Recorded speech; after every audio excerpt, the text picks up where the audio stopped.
Good evening, everyone. Good evening. Good evening. Good evening. How are all of you? How are you? Good, very good. Nice to see you. Great. Right. We'll just wait for a few more minutes for sure. We'll let other people join in, then we'll start off.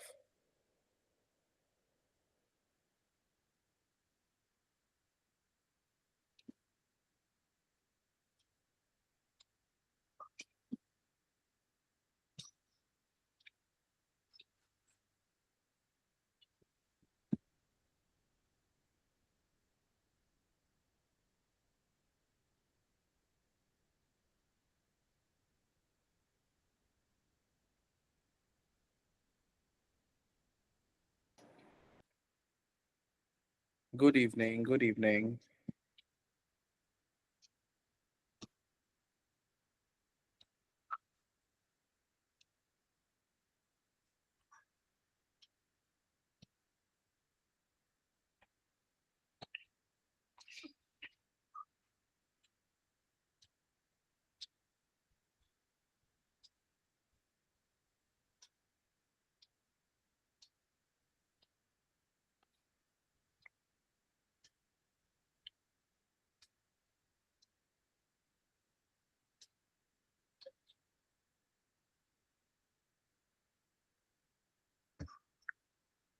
Right. Till we wait, it would be nice if I could see some of you, right? It would be nice. It would be great if I could see all of you, though some of you can do the job at least, right? Because today's session is going to be very, very experiential and it requires active participation from your part as well, right? Otherwise, there's no exercise or activity that we can get it done, right? So I hope you all participate.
All right, 2 more minutes and we make a start, right?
Okay, I can see Sagarika, ma'am.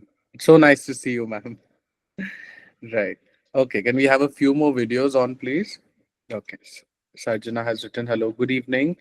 I'm traveling at any. No worries, Sarjana. That's okay. It would be nice if you could participate. Yes, Caro, I can also see you. Good evening. All right.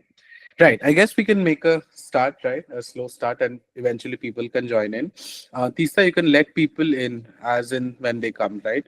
Let's not limit it to 6-5 because it's also a Sunday. Probably they might be a bit late, but that's okay, right? Just that I'm worried. Yeah, I hope we don't disturb the flow of the class. But okay, right. So day two, and I hope you all had a good week. Right. And today we would be majorly exploring somatic work in mindfulness and in psychotherapy in general. Right. It would be centering more around our bodies, getting in control of our bodies, and a lot of different things. Right. But before that, we'll also be covering a few slight theoretical aspects and the neurobiology of it. So can we have the next slide, please, Tista?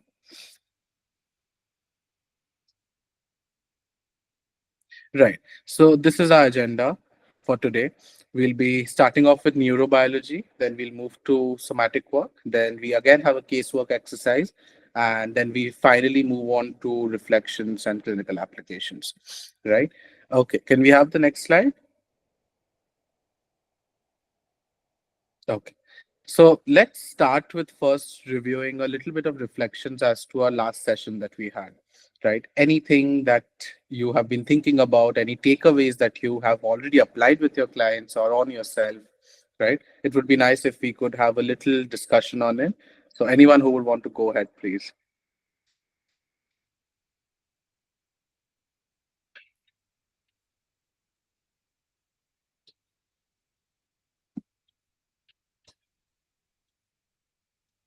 Anyone who would want to contribute and share with the group any reflections they've been having. Now, there's no right or wrong with the reflections, right? So it's just your reflections, anyhow you would want to put it across. It would be nice to just have a little recap of an entire thing.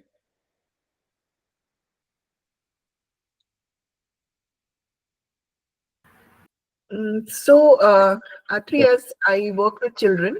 Mm-hmm. So the question which we had done last time, that I am not good, I am not enough. Mm-hmm. These questions come again and again when we work with kids. Right.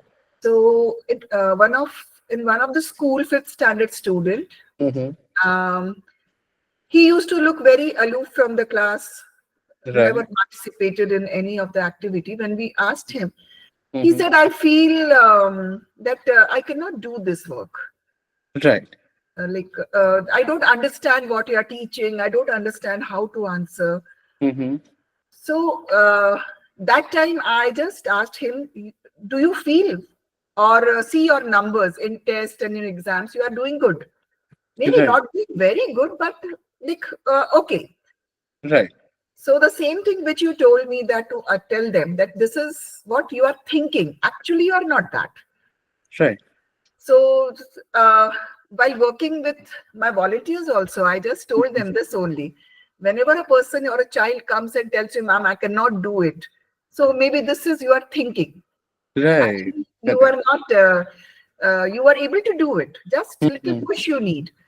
Right. So Definitely. So the this is cognitive something very fusion nice, part. which is working with children actually. Right, right, right. Thank you so much for sharing. I think that's a great takeaway, right? And that also makes me gives me ideas while I work with the children I see at the clinic as well. Right. Thank you so much for sharing, ma'am. Okay, okay. Okay. Who would want to go next? Any reflections?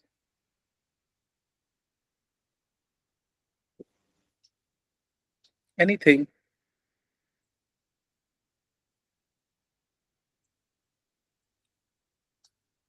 We covered some theoretical aspects. We did some exercises. Anything that you would want to talk about?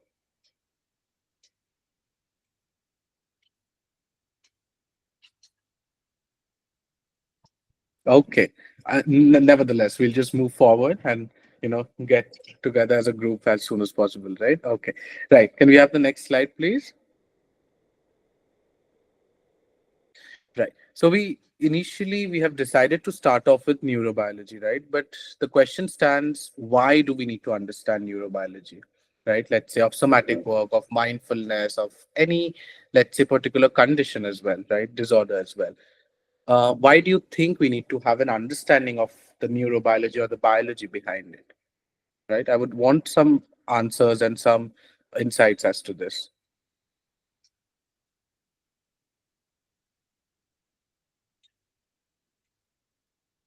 You can also type in your responses.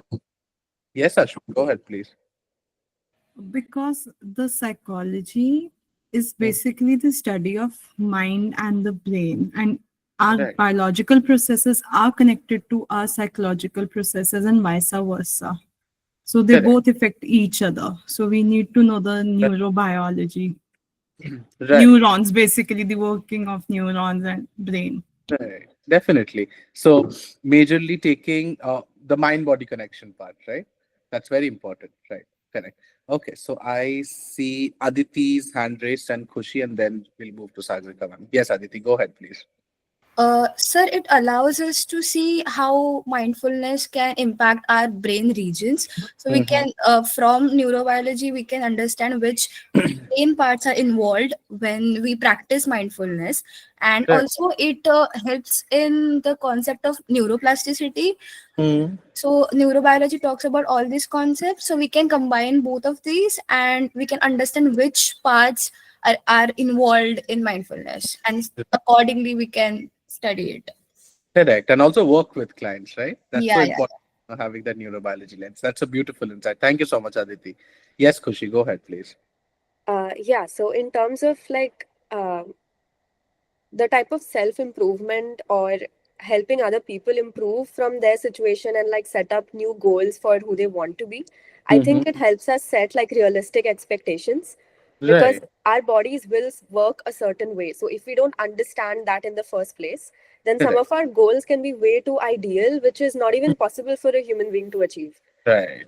Absolutely. I think so. You bring the concept of having the amount of resources that we can also, which our body can provide to work around the way, right? That's also so important. Right. Thank you so much, Kushi, for sharing that. Yes. Okay.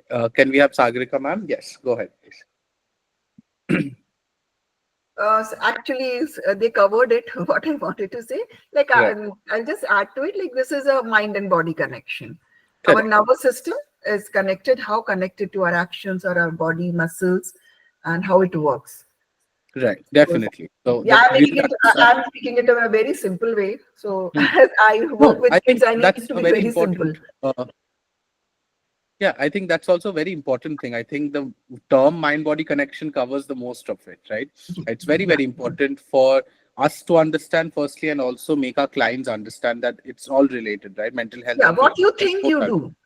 correct, right? That's somewhat more of it, right? Yeah. Understandable, right? Okay.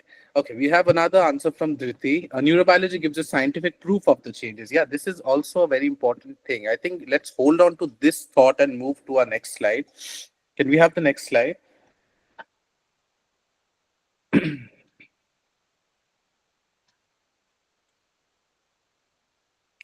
Am I stuck?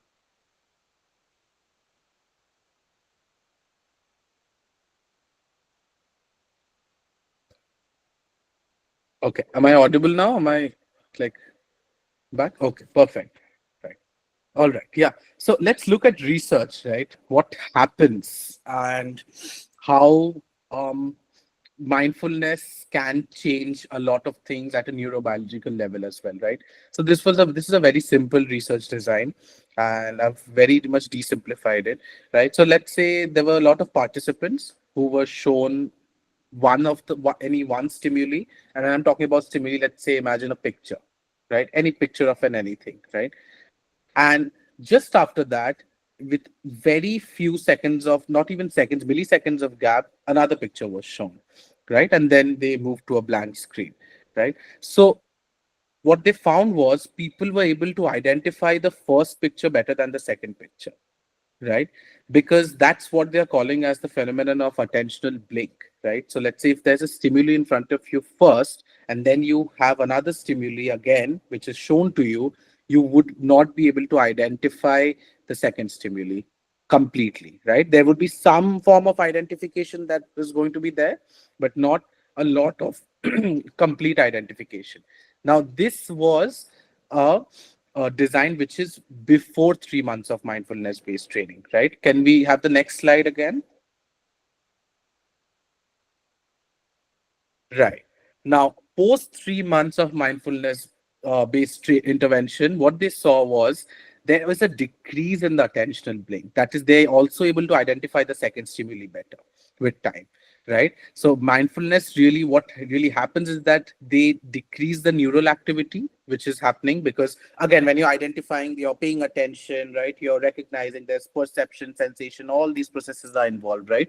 So there's also decreased neural activity, and there's less employment of attentional resources, right? So basically, you do not get cognitively overloaded or do not get tired with mindfulness. That is basically what they've established throughout this research. This is a very, very simple. There are a lot of researches like this following mindfulness, but I thought this is a very simple design as well for all of us to understand. And it also gives us an idea as to how mindfulness based training is so much effective even at a neurobiological level, right? So we'll move forward and we'll see, look at more, a little bit more of neurobiology so that we can understand this better again. Now, remember, there are majorly for mindfulness based research that happens. Yeah, we could have the next slide, Testa, please. Yeah. Yeah. Mindfulness based research that happens, there are majorly two forms, or let's say parameters of measuring the changes, right? One is the state like changes and one is the trait like changes. So state like changes would be a very short term observable change. Let's say you see someone meditating and becoming calm, right? You see someone who's very angry, who's getting very angry, but he's regulating himself, he's being mindful and breathing, and he's, becoming calm, his anger is going. That is state like changes. Trait like changes, on the other hand, those are long term changes. Let's say someone who's been consistently meditating, and meditating, with over the time, you would be able to see some form of, let's say, increase in attentional level, right? Increase in self regulation. There can be so many different outcomes. Some of the outcomes we have discussed, like cognitive decentering, right? Reduce self focus attention, more self compassion, right? Those are trait like changes which happen not with just one mindfulness activity after one mindfulness activity, but one when someone is repeatedly engaging in mindfulness. That's something that happens. Those are usually unobservable, and when they say unobservable, it basically means that you cannot observe them directly and instantly, but state like changes are something that you can observe instantly, right? Now, holding on to this, let's have the next slide, please. Right. Just a very few basic brain structures that we'll be going through. Not all of them. I've sort of chosen three brain structures which are very important for mindfulness, which has a very high correlation with mindfulness. One is, let's say, the anterior cingulate cortex. Then you have the dorsolateral prefrontal cortex, and then you also have the insula. Right. Now, anterior cingulate cortex basically has a role in your attentional control. It helps you with motivation, right? And also, let's say, some form of sense of self. Your dorsolateral prefrontal cortex, on the other hand, is majorly for your executive functioning, all the major, let's say, attentional shifting or sustaining attention, right? Keeping attention for a long period of time. All these processes are basically your dorsolateral prefrontal processes. And your insula, that's a very important and a very important area that we'll be exploring through the somatic work as well. It helps you understand your visceral or your internal body cues better, right? So it adds to a whole idea of it basically makes you realize that this is yourself, right? What they are calling it as a little bit of selfness, right? So it helps you realize that, oh, this is you. Let's say you're not feeling well, right? That's your insula is making you realize that. Now, if you look at the picture, so the orange areas are the areas which have been, implicated that they have had huge amount of neuronal loss, where the neurons have sort of, the volume of the neurons have decreased when there's acute stress in the first diagram, and when there's prolonged stress, then you have the other part, let's say medial prefrontal cortex and hippocampus. Then you have the issues with memory and other executive functioning as well. Then you have with mindfulness users, let's say people who use mindfulness, the blue areas which are marked, those are areas where there's an increase in neuronal volume, right? So the cortical thickness that we call overall, the cortical thickness increases. So that's the blue area, and the decrease in the cortical thickness, that's the orange area, right?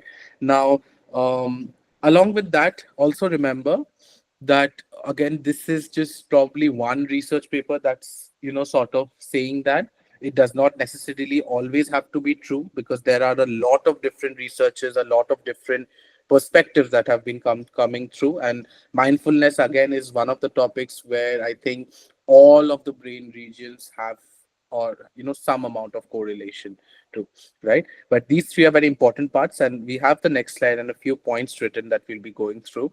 Let's Can we have the next slide, please?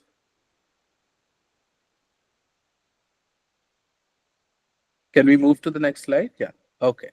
Yeah. So just three very important and specific anatomical correlates that I've picked up so that we can understand it better. So your dorsolateral prefrontal cortex, majorly working towards your executive functioning, attentional control, and there's increased cortical thickness with time, which contributes to trait-like changes. So the long-term changes that we talk about when we say trait-like changes, that's what's happening inside at a neurobiological level. It's basically your cortical thickness is increasing, right? Which again is because there's an increase in the volume of the neurons, right?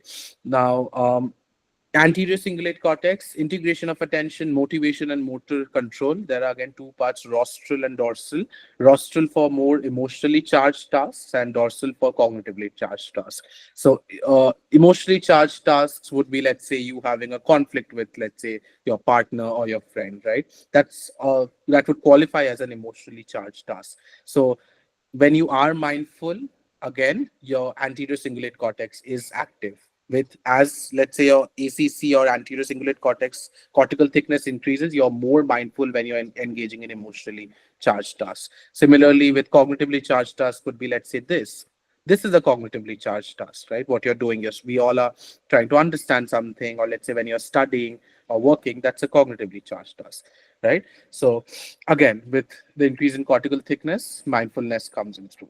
Again, the insula, what we talk about is introception, or the sum of your visceral experience, your ability to understand and recognize that, oh, this is what you're feeling. Let's say you're not feeling well in the stomach, and someone asks you, where do you feel the pain in your stomach? You exactly point out that area, right? That itself is introception, right? It gives you an idea, or sort of contributes to an idea of selfness overall, right? Okay. Do we have any questions? Any doubts?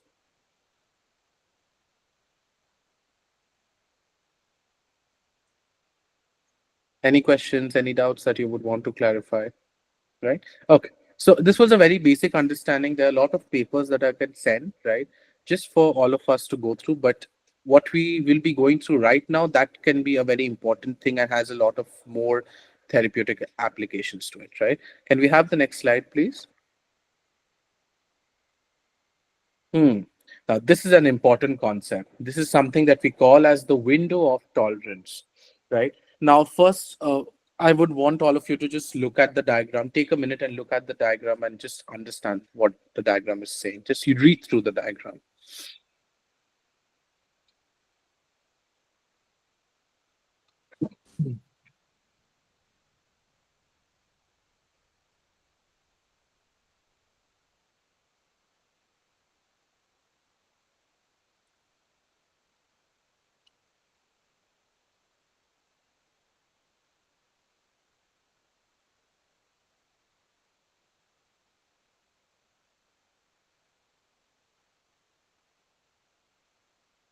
All right. I'll just make a slow start to this. Now, what they are proposing is there are two forms of dysregulation, right? One is hyperarousal. That's something that we are more frequently acquainted with. Let's say someone feeling very, very anxious, overwhelmed, or let's say someone who's again experiencing these very physiologically as well, with the sympathetic nervous system activation, right? The fight or flight thing that we know, right? There can be, let's say, a lot of sweating. There can be a lot of again, trembling, shaking, all of these things can be there, right? That is also dysregulation. Similarly, there's also a state called hyperarousal, where you're not aroused enough, right? So there's, let's say, a baseline or a mod, or let's say a normality line of being aroused, but hyperarousal is more than normal, hypo is less than normal, right? So again, with hyperarousal, what comes in is numb, being frozen, again, sort of feeling dissociated, disconnected with everything, a need to isolate yourself, recharge yourself, and withdrawal and everything, right? This can sort of again physically manifest as, a chronic feeling of fatigue and tiredness overall, right? Now, initially, the what usually happens with some form of stress or crisis when someone faces, we initially have a hyperarousal, but when it's prolonged, we go to hyperarousal, right? Because again, remember, our body has limited, because when we are hyper aroused, our body is spending more resources, right? Hypoarousal is a way of our body to preserve these resources, right? Now, what is the window of tolerance? Window of tolerance is exactly the between space, what they are calling it as a window, which is basically you feeling in control, regulated, and safe, right? This is a very simple understanding of it, but again, window of tolerance can look different for different people, right? For some people, the idea of feeling regulated can be very different. For, let's say, people who have type A personality, they might feel regulated only if they are working a lot, right? So again, it's really differs people to people, right? Again, the idea of safety and in control, for, let's say, someone who has a profession where they are in a position of power, them being in control can feel very different from someone who is, let's say, just a layman who's does not is not let's say, in a position of power. So these things are also very subjective, but what's important is for us to understand that there are things that shrink our window of tolerance. It could be stress, any form of traumatic experiences, right? Again, the physical things, let's say lack of exercise, poor nutrition, substance use, grief, loss, and so many different things that have also been written there, right? But there are also things that can expand our window of tolerance. Now, these are a few very generic terms that I've written there: self care, hobbies, mindfulness, nature, journaling, therapy, so many different things. But again, there's no, it's not like a one shoe which fits all, right? So different people have different, let's say, or engage in different things which expand their window of tolerance, right? And it's very important for us to understand let's say, our client's window of tolerance. How, let's say, to start with, how does the window of tolerance look for our clients? Because for a lot of people, the window of tolerance is very short or very narrow, right? So a little bit of let's say discomfort, or let's say any triggering stimuli that can trigger them, and they lose in control, and they either go to hyper arousal or hypo arousal, right? So that both are forms of dysregulation. Remember, we often also just think of hyper arousal as the person is dysregulated, but no, someone who is very lethargic, who's sleeping excess, or let's say who's eating a lot and coping in maladaptive ways, that is also some form of dysregulation, right? That's something that we need to keep in mind. Now, this window of tolerance thing is something that I actively use with my clients, and it has worked a lot. It can be as simple as just making them, realize or understand how their window of tolerance looks like, right? Because let's say it can be some questions can be centered around what makes you feel safe, what makes you feel regulated, but let's say, when do you feel in control of things? Are there times during your day you feel more control than the times during the day where you feel less control? Let's say some of my clients feel more control during the mornings than the nights, right? They feel more regulated during the mornings than the nights, right? So that can also, again, give you a lot of headspace, or let's say headway, for you to work on, right, with your clients. Any questions that you have? Anything?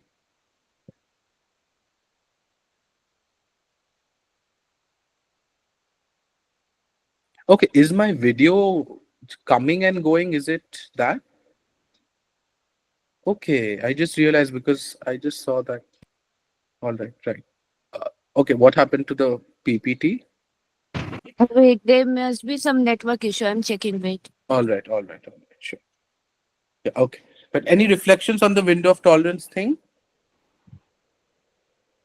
Sir, I like this fact that when you mentioned morning or evening, or just we can have an awareness check-in with Right. the client Hmm. as to when they are feeling more emotionally regulated. Correct. So, that is a wonderful scope because it could be a pattern. Right, it can definitely be a pattern, and yes, emotionally definitely, but also physiologically regulated. Right, Okay. that's where also the part of the somatic work will come in. Them being in touch with their bodies, we'll be going through it, but Okay. yes, not just limiting the whole idea to being emotionally regulated and not feeling, let's say, emotionally dysregulated, because sometimes a lot of people don't might not feel negative emotions, but they might feel a discomfort in their bodies throughout the day, right? That can also happen. Yeah, So yeah. incorporating, like we talk about mind and body, so really actually making it mind and body, right? Yes, Ashwin, go ahead, please. Thank you so much, ma'am, for Uh, sharing here. Sir, I have a request to make. Your Mhm. last class and this class is quite informative, and it is a lot of information to note down. So can you give us some summarized notes to keep for Yeah, lifelong and revise it, please? right, right. Yes, I'll be giving some summarized notes. Don't worry.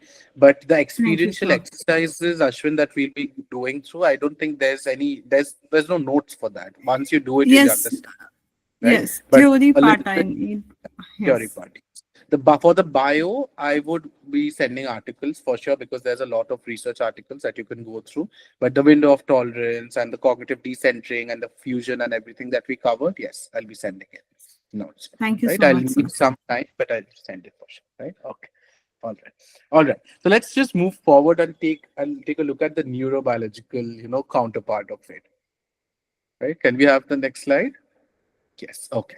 So this is something that we call as the polyvagal theory. Now, I am not going to delve in depth with this because this is a very elaborate theory, right? And it really needs a lot of time for us to understand. And we could probably do it when we have a more, let's say, super specialized training or structure to this. But this is a very excellent theory that I at least have applied with my clients and I've seen real changes, right? So uh,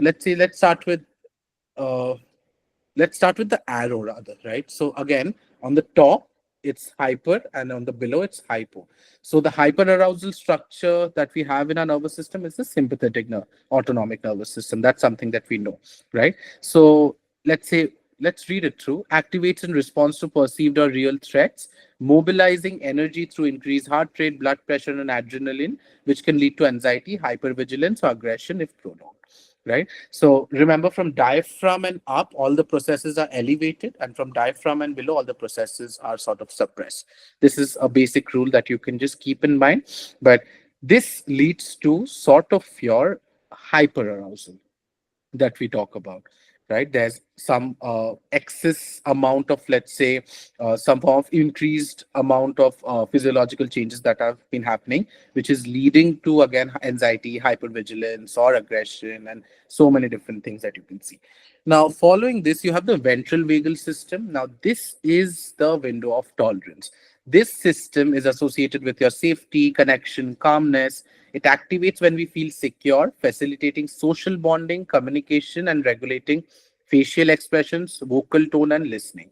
Now, social bonding is again another whole new perspective to this, what we call as co-regulation, that we'll be coming through with one of our exercises. But overall, this system makes you realize that, oh, yes, you're safe, you're in a calm space, nothing can harm you, right? And you are feeling secure and you have some form of support, right? You can recognize this through your facial expressions, your vocal tone, and how much you're able to listen to someone. Because let's say listening is also a deficit when you're hyper aroused or hypo aroused, right? Because when you're hyper aroused, when you're too anxious, someone telling you something, everything would just go over your head, right? Even when you're hypo aroused, you might be very dissociated and zoned out to even just, focus on it or pay attention to it. So your ventral vagal system is also related to your mindfulness. That is the basic bottom line. Similarly, we have the dorsal vagal system. This is again the hypoarousal system that you have. So it engages in response to extreme dangers, leading to immobilization, dissociation, numbness, and collapse, often manifesting as depression, chronic fatigue, and emotional detachment. Right. So dorsal, ventral, and sympathetic. These are three systems that we talk about in the polyvagal theory. But again, the real theory, it's quite complex. I can send you a few papers if you would want to go through. Now, the goal of psychotherapy is to expand our window of tolerance, helping the clients get in touch with their ventral vagal system and teaching them how to use it for self-regulation, right? This is where your goal as a therapist would be. And also psychoeducating simultaneously what happens when there's hyperarousal, what happens when you're hypoaroused, and helping them recognize their own subjective or personal cues. Let's say hypoarousal can look very different for me than, let's say, Sagarika ma'am, right? When she's hypoaroused, she might be probably sort of very isolated. Let's say when I am hyper aroused, I might feel numb, but I might want to rescue myself from that and surround myself with people, but I'll end up feeling numb. That's also hyper arousal, right? So it looks different for different people.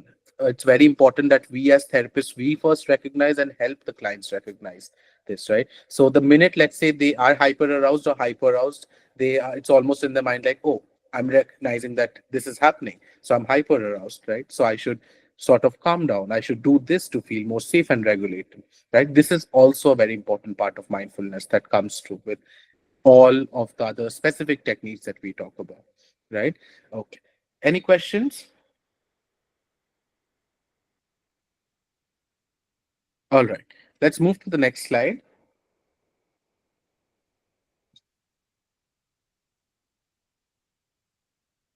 Can we have the next slide? Okay. Okay. My video's again off. Okay. Right. Right. Now we move to somatic work in psychotherapy, somatic work in mindfulness, and understand what can we do with our clients, and how can we help them with to get them in touch with their own bodies and help them self-regulate better, right? But before that, any ideas that you have? What is your understanding of integrating somatic work in psychotherapy? Or some of you might actually be using it already or trained in it. Anything that you would want to share?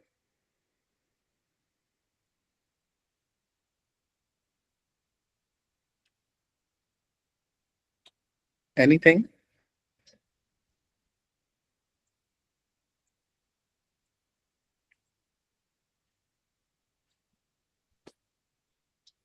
All right, let's move to the next slide and let's see what somatic work is, right? Okay. Now, I'll read through first, then I'll share my reflections on how I understand it as well. So, somatic psychotherapy is a body oriented therapeutic approach that integrates mind and body to address psychological distress. It is based on the idea that emotions and trauma are stored in the body, and healing occurs through bodily awareness, movement, and mindfulness alongside traditional talk therapy, right? So, in somatic work, we usually help, let's say, the first step would be to helping your clients to get in touch with their bodies more, helping them understand their bodily cues more, right? Let's say I had one of this client who I am still seeing this client, and he has a lot of, in very general terms, anger issues. Let's call it anger issues, right? So nothing was working for him, right? No amount of cognitive work worked for him. And then I shifted to somatic work. And after that session, in a week, I got a huge, change that came through his way, right? It was as simple as I just asked him, how do you get to know that you're angry? Right. And he told me that my voice, the tone increases, my voice increases. I clench my fists. Right. And I exactly asked him to do the opposite, to be mindful of it. And the next time he got angry at his workplace, he realized immediately, oh, my voice is increasing. That means I'm getting angry. I'm about to have an outburst. So he regulated himself. Right. This example probably captures the crux of somatic work and how efficient it can be in integrating in psychotherapy. And I think with all disorders, even with people who are diagnosed with, let's say, clinical conditions, somatic work works a lot. And some of it we have, I think, been doing for a long time as well. Let's say JPMR, grounding and breathing. But there are other different techniques as well that we can explore together, right? Okay, let's have the next slide, please.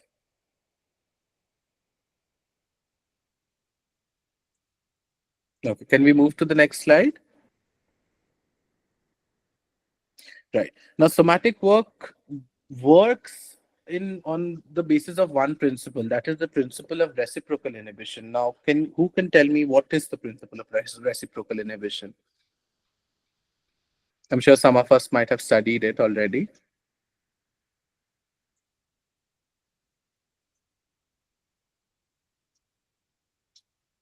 What do we understand by the principle of reciprocal inhibition?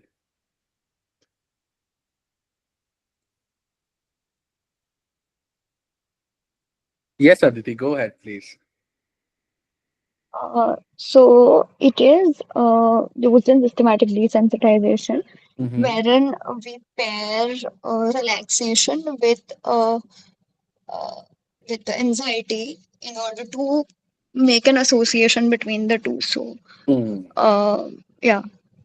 Right, definitely. So you're absolutely correct. Systematic desensitization is the therapeutic modality it's used the most. But in somatic work, what we look at is precisely this, what she said. Two conflicting states cannot exist in our body. Right. So let's say it's as simple as that. So let's say if you're angry, you cannot be simultaneously angry and have a calm body state. Right. Similarly, you cannot have a calm mind and have a dysregulated body, right? That's something that we need to, and that's precisely the principle of reciprocal inhibition, that two conflicting states cannot exist together. So with the example that we talked about is that you cannot be, let's say, angry and have a calm body. That's precisely what you have to pitch into your clients, that if you have a calm body, you cannot be angry, right? If you have a calm body, you cannot have anxiety, you cannot have, let's say, the constant feeling of sadness or emptiness, right? Because in no way we have we don't have more control over our thoughts than our bodies. We have more control over our body, our bodily muscles, than our thoughts and emotions, of course, right? So that's something that we need to understand ourselves first. Second of all, help our clients understand that this would require some amount of psychoeducation. Break it down very, very simply to your clients. I mean, again, it really depends on the social location of your client and how psychologically sophisticated he or she is, that they when they are seeking therapy, because that would really sort of direct and influence how you're engaging and making them understand the whole principle of reciprocal inhibition. Because if they understand this clearly, if this is something that they internalize, self-regulation can just follow through. It's that easy, right? So the whole idea of reciprocal inhibition is that two conflicting states cannot exist in the body, and hence, let's say, whenever you are getting anxious, you can, if you have a calm body state or relax your body muscles, the anxiety will go as well, right? It's as simple as that. Okay, any questions? Yes, Aditi, go ahead, please. Sir, just a question. In Mhm. order to achieve this reciprocal inhibition, isn't there a possibility that the client will repress his or her uh, actual symptoms? Or maybe, as you said, the client, um, his tone gets rise, or uh, Mhm. fist ka movement. In order Mhm. to achieve this, and if we told them ki these two cannot exist together, is there any possibility, there can be a possibility now that they will repress their actual emotion and maybe it can harm them? Right. 100% there's a possibility. But again, Aditi, I think this is the thing with self-regulation. In the name of repression and suppression, we cannot keep letting our clients go through crisis and damage their bodies and their minds and thoughts, right?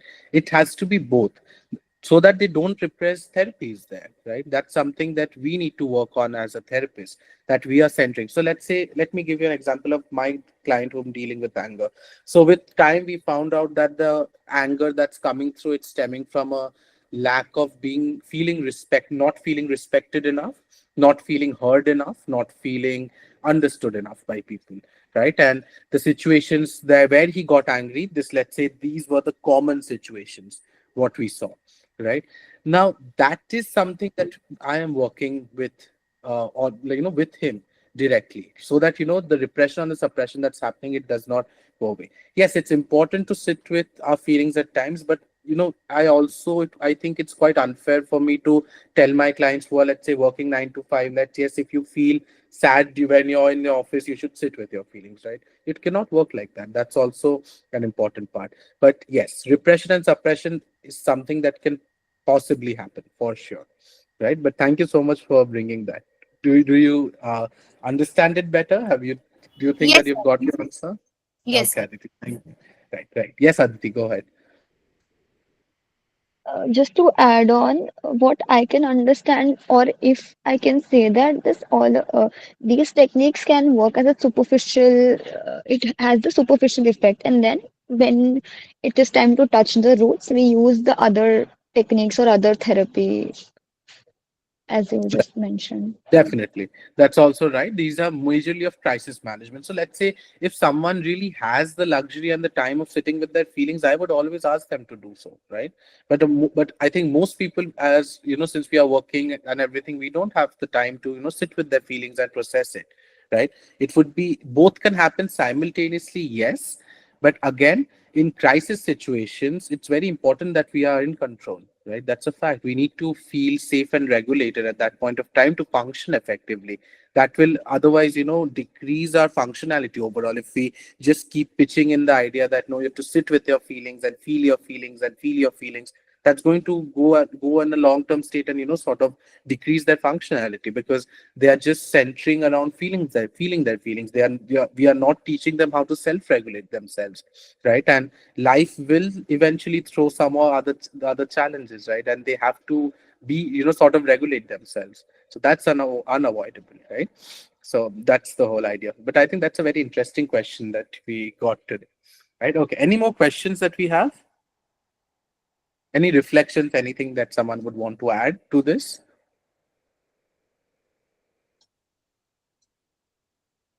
All right, okay, let's just move forward then. Okay. Now, this is our first experiential exercise that we'll be doing. It would be great to see all of you, because there's no way we can, do without seeing each other, right? So, before me briefing, let's just do the exercise. I want all of you to sort of look around your surroundings and tell me a percentage that you feel completely safe between 0 to 100. How much percentage do you feel completely safe? Completely safe. You can type in your responses in the chat box as well.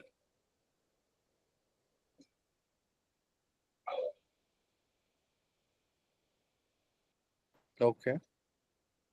All right. All right.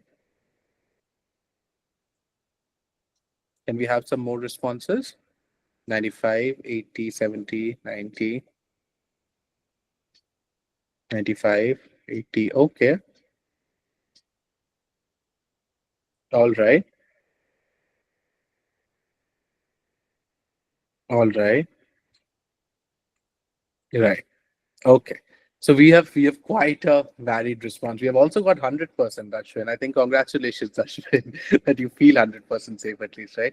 Okay. Who would want to volunteer and just volunteer so that I can ask a few questions and we can do this together for the group? Anyone? Yes, yes, Aditi, go ahead, please. Yes, sir. Okay, right. So your percentage was how much percentage? 8, 80. right? Okay. What about the rest 20? What's making you, let's say, feel not 100% safe? If I had to just ask you and reflect.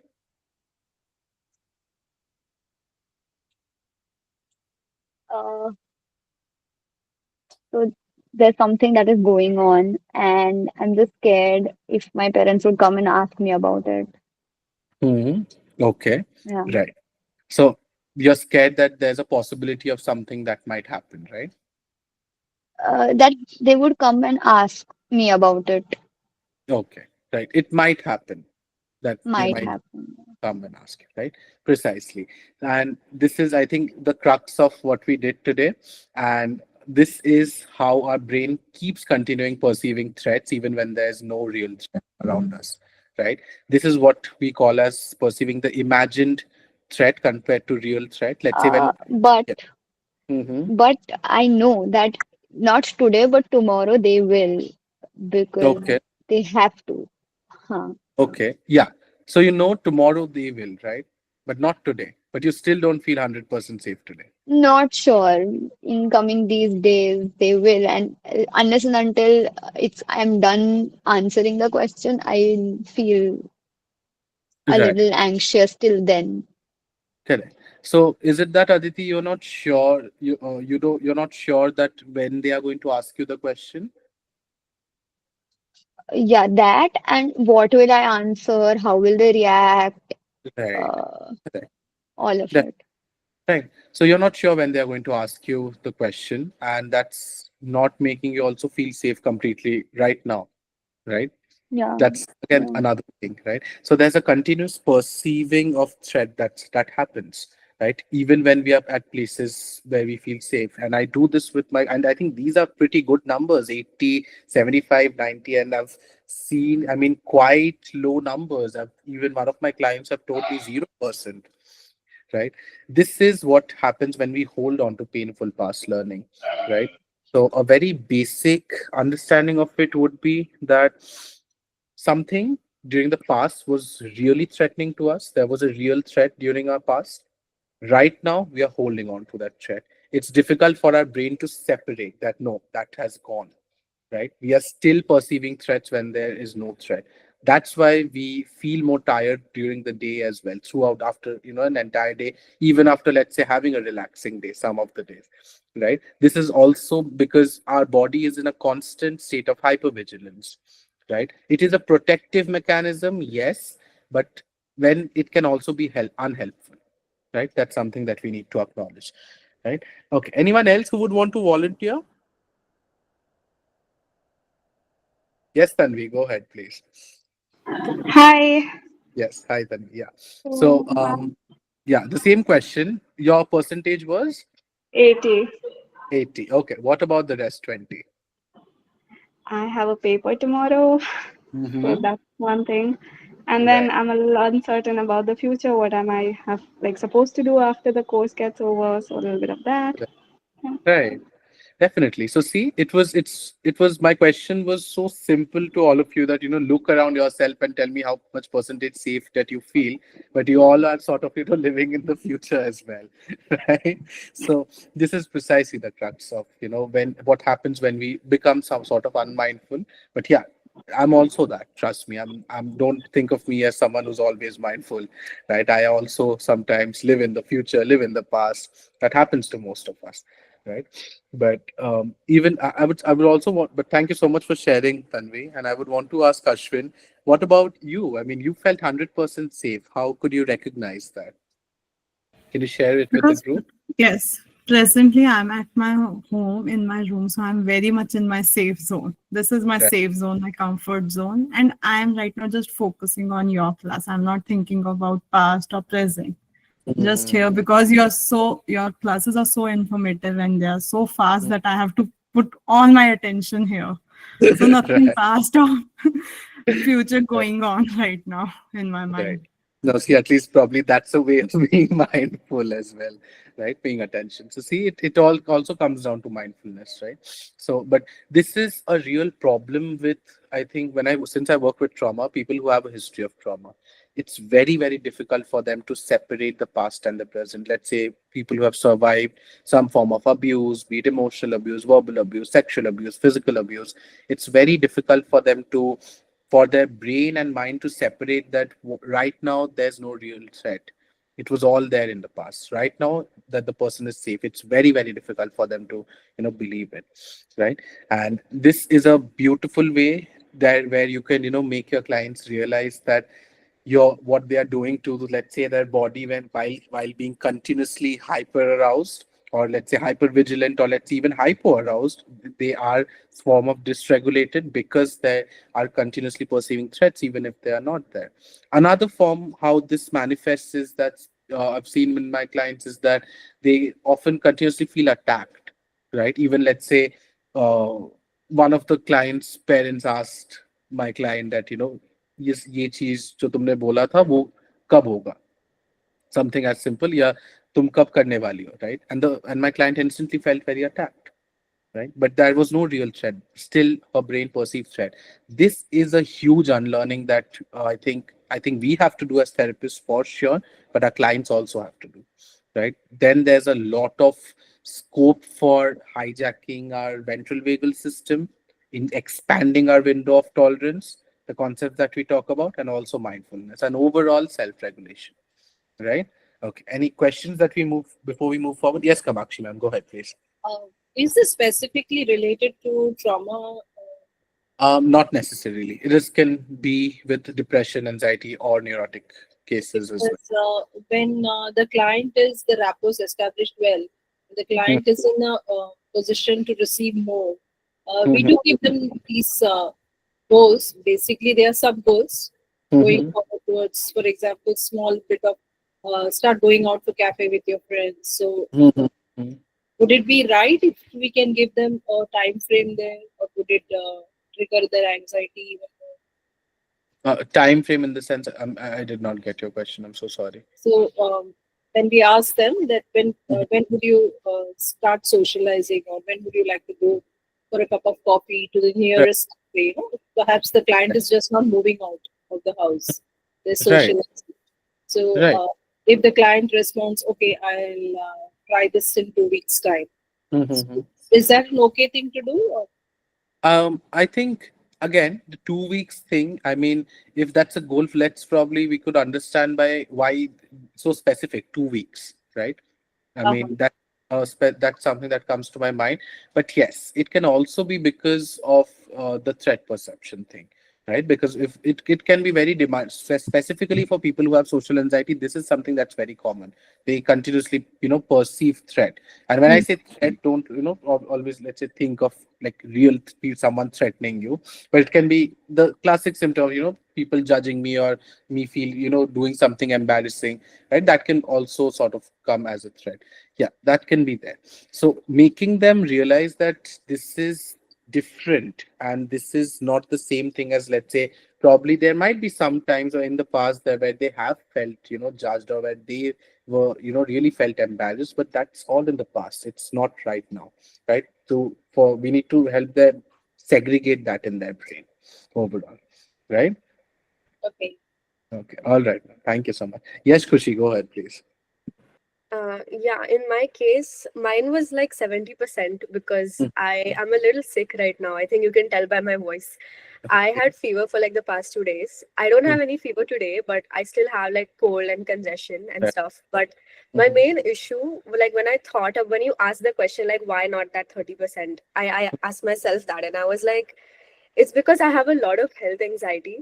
Like I Mhm. just keep thinking, what if this is not like normal fever and cold? What if I Mhm. just never get better and I'm Right. improving, but then slowly it's gonna become worse, and then I'll have Mm. to take more holidays from college, and so I Right. think like, that is what was making me feel more unsafe rather than the illness itself. Correct. Right. So the thoughts of it, the anxiety Yeah, associated with it, and the assumptions that we make generally, right? Like, what if, you know, yeah. the what if statements, right? But thank you so much for sharing, Khushi, and I hope you feel better soon, right? Okay. All right. Thank you. Yes. Right. Okay. Let's move to the next exercise. Can we have the next slide? Okay. Okay. Now, this is a very fun exercise. This is a very serious as well as a fun exercise. I would be requiring two people to volunteer for this who can turn on their videos for the entire group. Okay, I see Aditi's hand. Okay, Tanvi, is your hand up as well? Would you want to volunteer for this? Okay. Sure, but is it okay if I don't turn on the camera? No, we have to turn on the camera for this.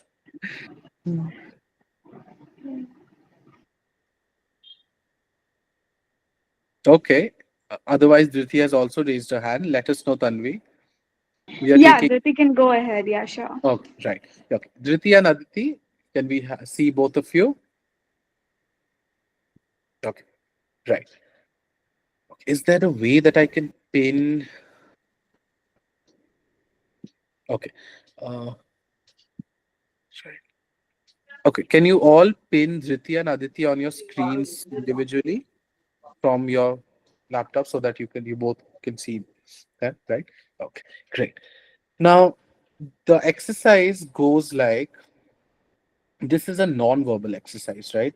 Now, what you basically have to do is one would be taking the role of the helper, and another one would be taking the role of someone who's here to seek help, right? Now, for 30 seconds, when I start the timer, you have to non-verbally express that you're trying to, one of the person trying to help the person, and the other person has to non-verbally express that you're trying here to be helped, right? After 30 seconds, when I say switch, you'll change the roles, right? So let's say if Aditi is being the helper first and Dhriti, you're being the one who's seeking help first. After 30 seconds, when I say switch, you'll be the one who will be helping, and Aditi will be the one who will be at the receiving end. Okay, all instructions clear.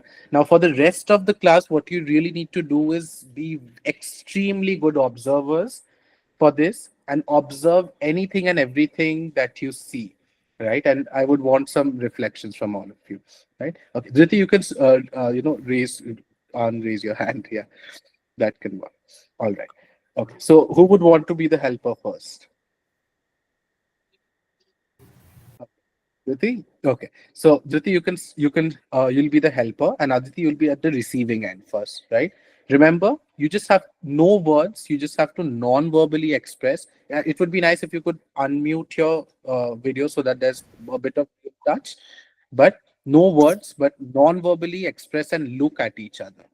Right. And for you both, it would be nice. Let's say Aditi, you can pin Dhriti to the screen, and Dhriti, you can pin Aditi to the screen. Right. Are we ready as a class also? Are we ready, all of us, with our observer hat? Then we can start off, right? Aditi, Dhriti ready? So Dhriti, you're helping first. Aditi, you're receiving. 30 seconds, I say switch, then you change the roles. Okay? All right. Let's start then, right? Start.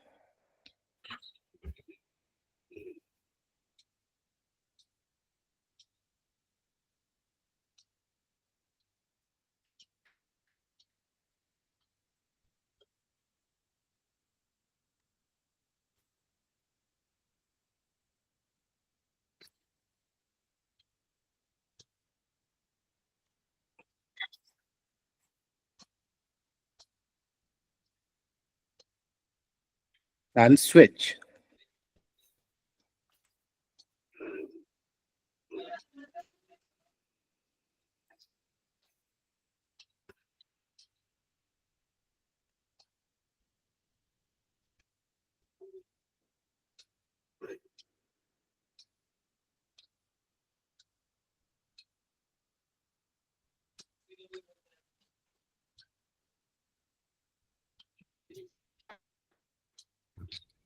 Okay, we make a stop. Well done.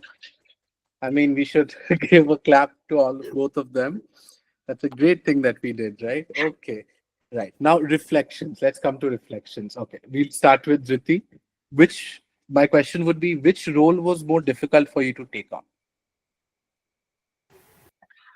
I guess the helper one, Hmm. because it made me think of what gesture should I do, but mostly I was nodding to her Hmm. expressions and reflections instead of asking it.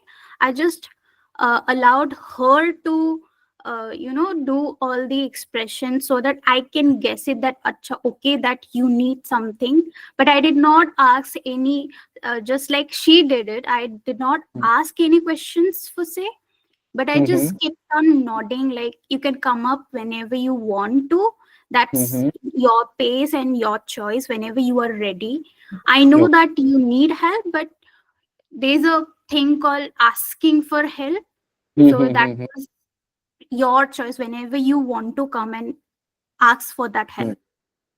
Right. So it was probably difficult in the way that you probably did not know where should you start with. It would be nice if it came from her side. Huh. Yeah. Yes. Okay, great. Yes. Aditi, we move to you. Which role was more difficult for you to take up? Uh, The one who was seeking for help, because actually first I became clueless that am I the helper or what. So there was a confusion, Mhm. and couldn't recognize what she was doing. Right. So that, yeah. Right. Okay. Now, how do you, let's say, understand that it was difficult for you? Like, it's a common question to both of you. How do you understand that it was difficult? Yes, Aditi, go ahead. So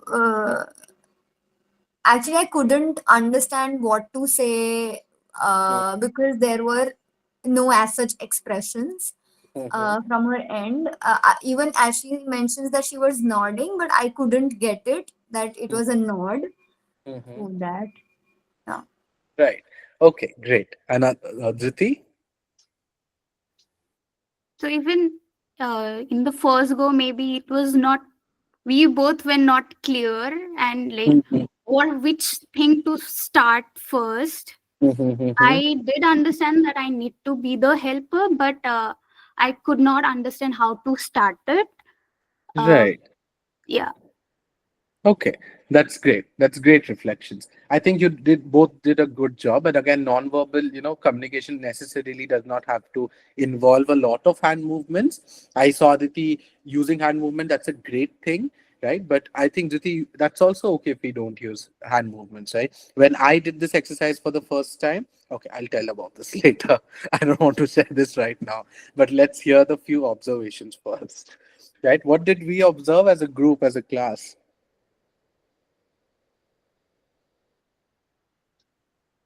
Okay, who would want to go first? Yes, Ashwin, go ahead, please. Yes, sir. It was very much obvious to see that they both got confused with their roles in the first go, that Mm. who's the helper and who is helping. That confused me as well.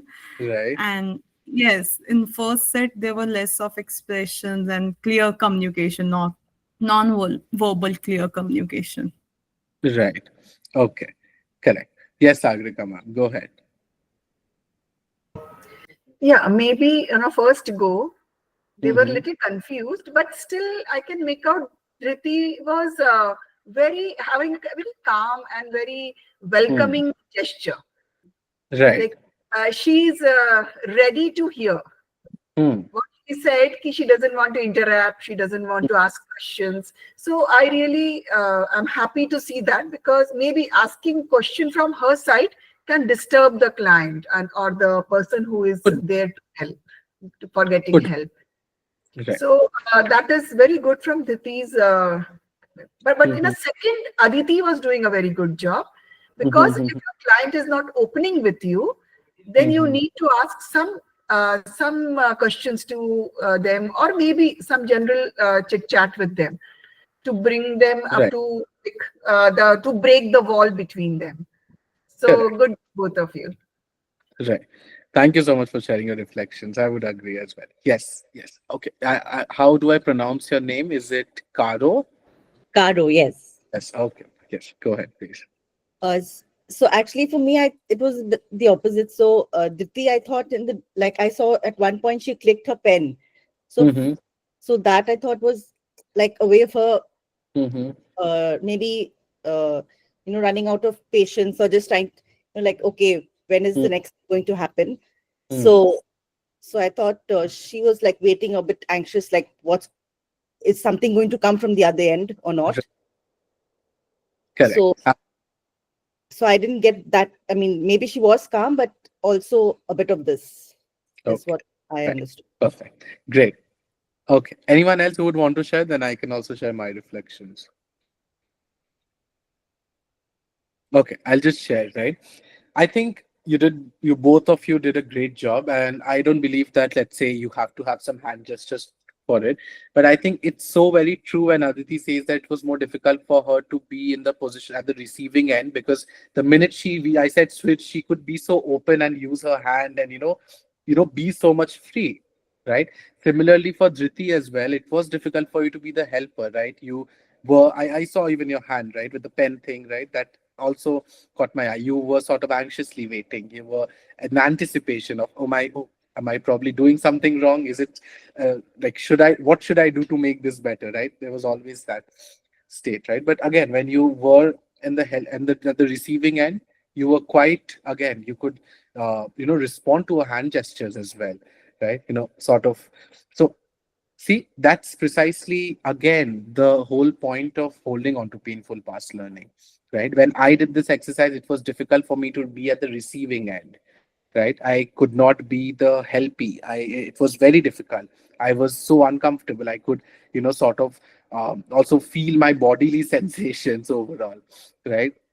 Now, this is also a very important part of building therapist competency, is to knowing yourself and being again mindful in the session, right, of these things. Let's say if you are having a difficulty to be on the helping end, it's very important for us to be mindful then and there, right? It can be as simple as just relaxing the muscles of your body, right? You do not have to do something huge, or take out time and meditate, and it's not necessary, right? It can sometimes look very simple, right? Or Dhriti, you can also, let's say for Dhriti, if I'm allowed to take, let's say, your example here right now, is that probably instead of anxiously waiting, you can just directly convey this to your client that I really don't know where to start today.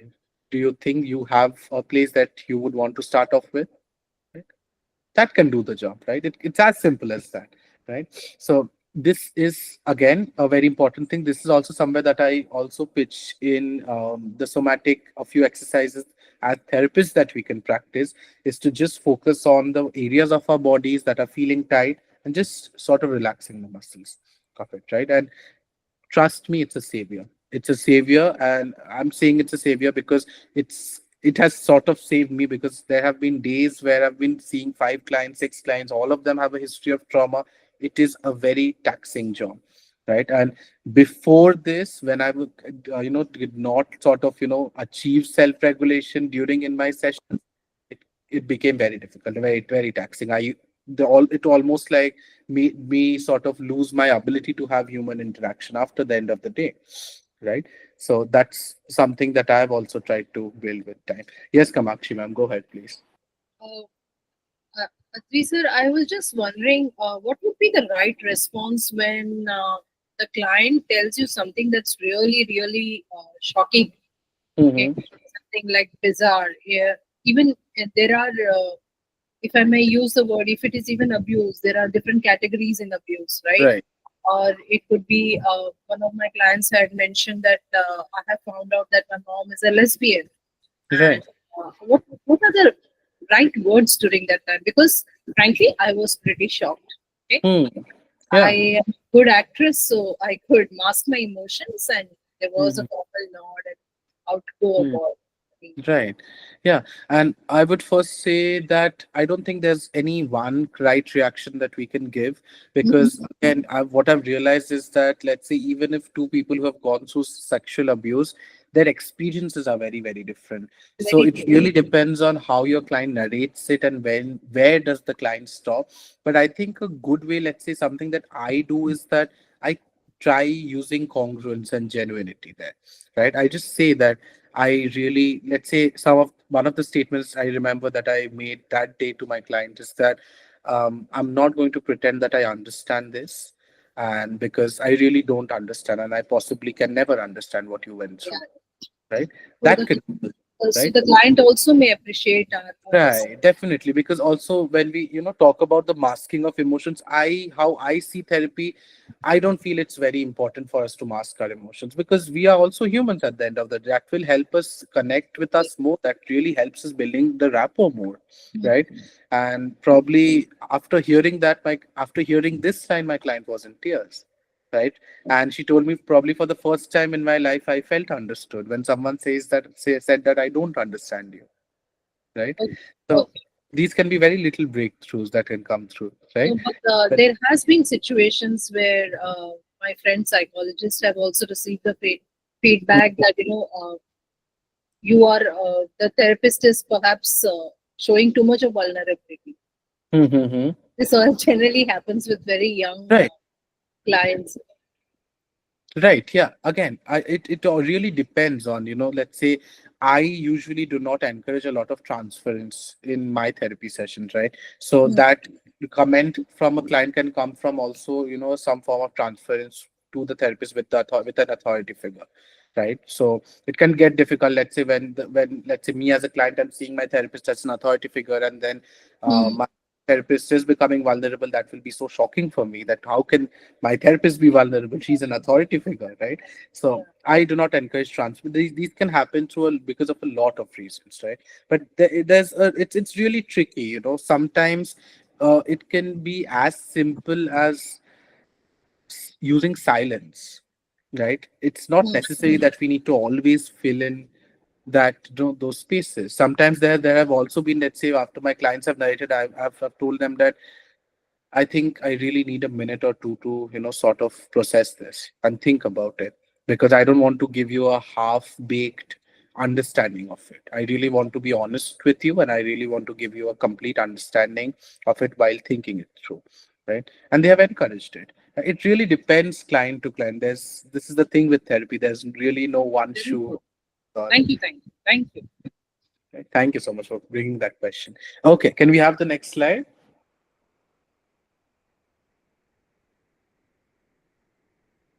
Right. Now, this is where we start off with some of the few techniques of somatic work. Now, building introception in patients who are seeking psychotherapy, very, very important. Now, we know what introception is, your ability to be more connected to your body, feel more and being more in touch, and understanding your bodily cues, right? Let's say, what happens when you get anxious? What happens when you get sad, right? Where do you feel your sadness? These are very important things that we need to ask, right? So can we have the next slide? Okay, so this is exercise one. It's called getting in touch with your body. It's a very simple exercise that I often do. Can I see a few of you as well again? So this exercise, it's very simple. I would want all of you to just touch parts of your body, the skin specifically, not over your clothes, and 0 to 100, between 0 to 100%. Give me a percentage. How much percentage of connectedness you feel with your body? How connected that you feel with your body, right? Between 0 to 100%, right? Take your time. There's no rush. Really understand and try evaluating and then giving a percentage, right? You can put in the chat box. Connection as in what? I mean, Yeah, what kind this of is an connection? abstract term. Yeah, that that's how you interpret it. There's no uh, particular, there's no objective definition of connectedness. Okay. Yes, Anisha, 100%. Great. 50. Okay. 95. 50, 100, 95. Mm-hmm. Identity. Okay. 95. Great, great, well done. Now, this is an excellent activity to also check some form of dissociation. So, if the client is dissociated and let's say, are completely not in touch with themselves and their bodies, they would give generally a very lower percentage of the connectedness that they feel. Now, this can also be a trauma response. This can happen in anxiety, depression, and all other different types of neurotic conditions, right? Because it's a very, very important thing for us to be in touch with our bodies, or let's say feel connected. And there's no perfect definition of connectedness here, right? However we perceive the word connect, that can work, right? And it's because a lot of clients, let's say, who have a very lower let's say number that they usually provide with the connectedness, they will often automatically be less understanding, or they will have difficulty in identifying their somatic cues, right? Let's say they won't know when they are getting burnt out, they won't know when they are feeling stressed, they won't know when they're anxious, right? Their self-regulation tendencies would also be very weak, right? So this can also be a goal to increase or make them feel more connected to their body, right? Now, along with that, definitely somatic intelligence. Now, this somatic intelligence, very basically, it's just that you being sort of identifying your body based cues, you knowing that, oh, let's say my heart is pounding, it means that I'm anxious, right? And you're able to also control it, right? Not just in thought, but also in action at a behavioral level, doing something. And also identifying body-based cues, right? There are a lot of body-based cues. And remember, these body-based cues are different for different people, right? Let's say I might probably feel a pain in my chest when I'm anxious. Someone might feel a pain in their on their wrist when they're anxious, right? So there's no one size that fits all, but this is a way that I use, technique that I use with my clients to get them sort of at least start being in touch with their bodies, right? There are a lot of different things that you can actually ask them to do. It can be as simple as, sometimes really feeling your skin, right? The texture of your skin, that itself can do the job, right? You can ask them to close your eyes and run through their hands over the entire body, right? That can make them feel more connected to their body. Slowly and steadily they would also start recognizing the cues, right? But this cannot be done in alone. This will not alone give a lot of results or changes, but there are also other activities that you can sort of merge and do together, which we'll be going through right now. Okay, any questions? Sir, I hope I'm not jumping, but what do we do then when the client says, I don't feel comfortable around my Mm. chest area? Right. We have these exercises that we'll be coming through right now. Okay. Yeah. Can we move forward? Have the next slide. Sir, can a client have more than two somatic response, like feeling Right. numb in legs and sluttery speech or not Very clear much speech? possible. Yeah, very much. More than two, even more than two. That can also be there, right? It's very much possible. It's again, it's a somatization has a lot of, I mean, there's no fixed, it's not routine or regular that, if someone is getting anxious, then only their chest will pain or something. It's different for different people, right? So, if the somatic response are more, is that identification the person is going through extreme anxiety or something, like numbness is also there, no clear speech is there, Right. like Now, all. Right. Now, somatizations, if you look at the etiology of it, it basically, okay, Tisa, can we have the previous slide? Yeah. Yeah, if you look at the etiology of it, it basically has a very strong trauma history, right? Because of which there's somatization. There are a lot of cultural factors involved as well.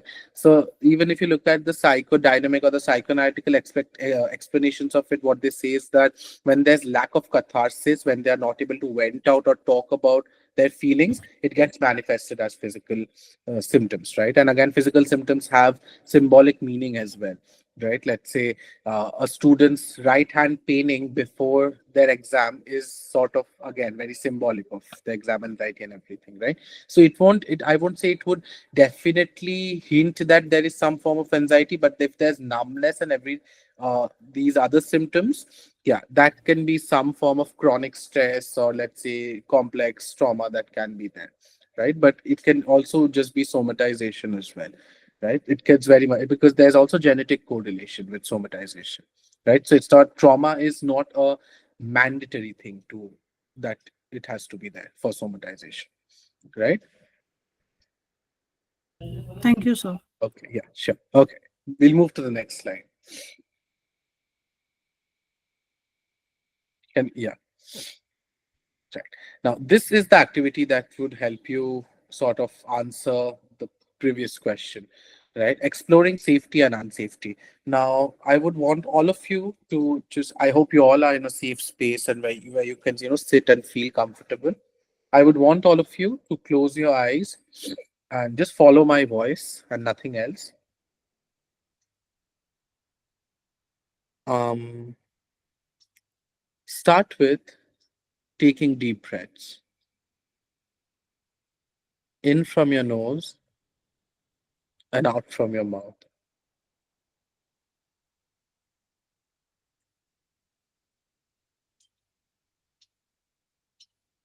In from your nose and out from your mouth.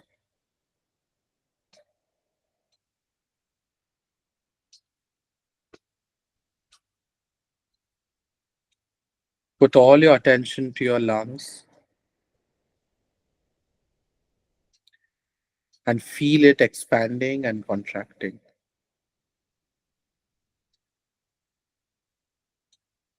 Slowly expanding and slowly contracting.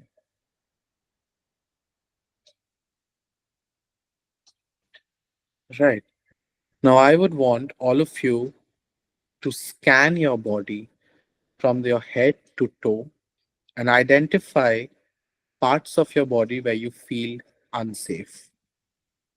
The parts of your body which feels unsafe. There's no definition for unsafe. However, you perceive the word unsafe, that is unsafe.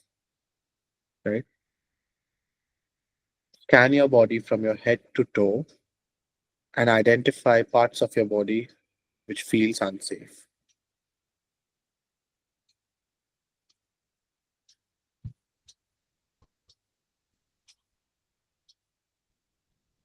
Once you've identified, there might be multiple parts or there might just be one part. I would want all of you to just choose one part and focus on that part.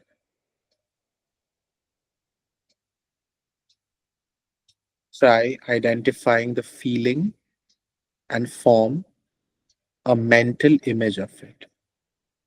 How is the feeling? How does it look like? Does it have a texture? Does it have a color? Does it have a shape?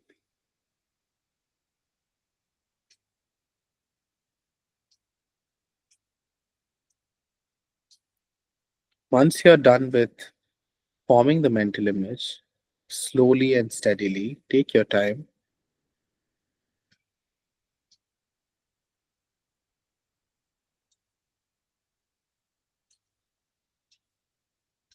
Scan your body again. Move from your head to toe and identify parts of your body which feel safe. It can be a single part, it can be multiple parts, parts of your body which feel safe.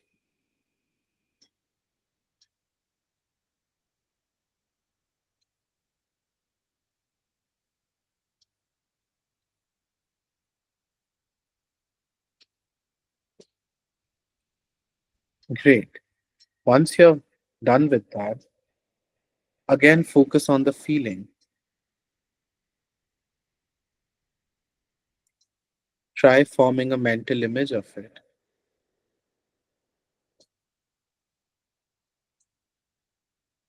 How does it look like? How does the safety look like? Does it have a color? Does it have a texture? Does it have a shape?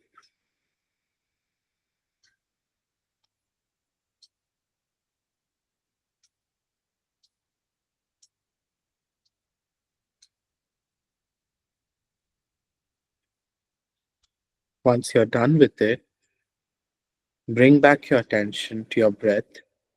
Take deep breaths in from your nose and out from your mouth.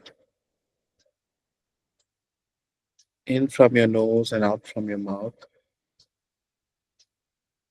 Put your attention on your lungs, expanding and contracting.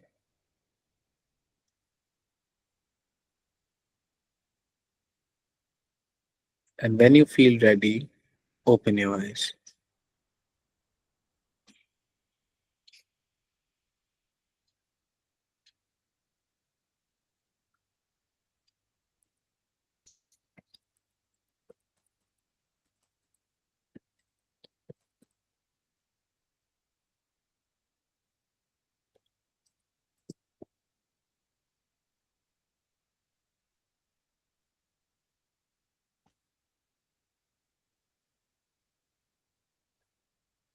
Great. Do let me know if you have opened your eyes.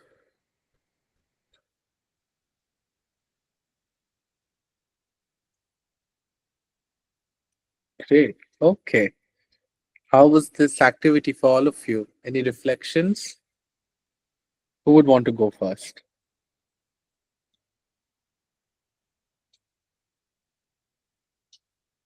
Yes, Khushi, go ahead, please. Um, So I was having a headache before we started, and Mm. it's gone. Okay. I'm very happy about that. That's great. That was Okay. very weird and Mm. almost magical. Wow. Yeah, true. And would you be comfortable talking about the safe and unsafe parts only if you're comfortable? Because you know. Yeah, sure. um, So, like, Yeah. the unsafe part was my head because I was feeling the congestion, and Right. it was in fact making it difficult to even concentrate on Mm. anything that I'm doing. So it Mm-hmm. was like giving me a lot of frustration Mm. physically and emotionally. So I Right. like imagined when you said imagine the unsafe part. So it was like this, just like a grayish, gooey, black aura kind of just covering Right. my head. That's the unsafe Mm-hmm. thing that I felt. And Mm-hmm. the safe was more like my shoulders and like my chest. Like I just felt more safe because it Okay. just reminds me of hugs. So Okay. it was a lot more fuzzy and it was warm. And this thing felt very gooey and cold. So I just did that, and then I just scanned we almost did like a whole body scan, right? To go through Mhm. every single part and see which Right. feels safe and unsafe. Mm-hmm. So yeah, I didn't try to make the unsafe part go away. I was just thinking about it and then thinking about the safe part and then just focusing on the breathing, and Correct. things just kind of happened on their own. Precisely. It's really Precisely. interesting.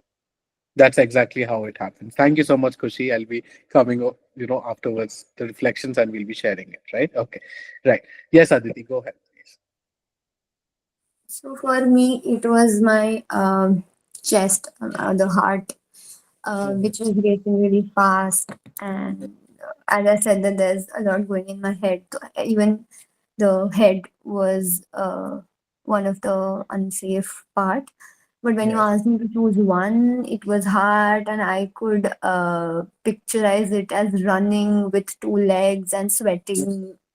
Uh, the safe part was were my legs, which the picture that came to my mind was my legs showing biceps, so they're strong, and also it denoted as sticks for Mhm. support.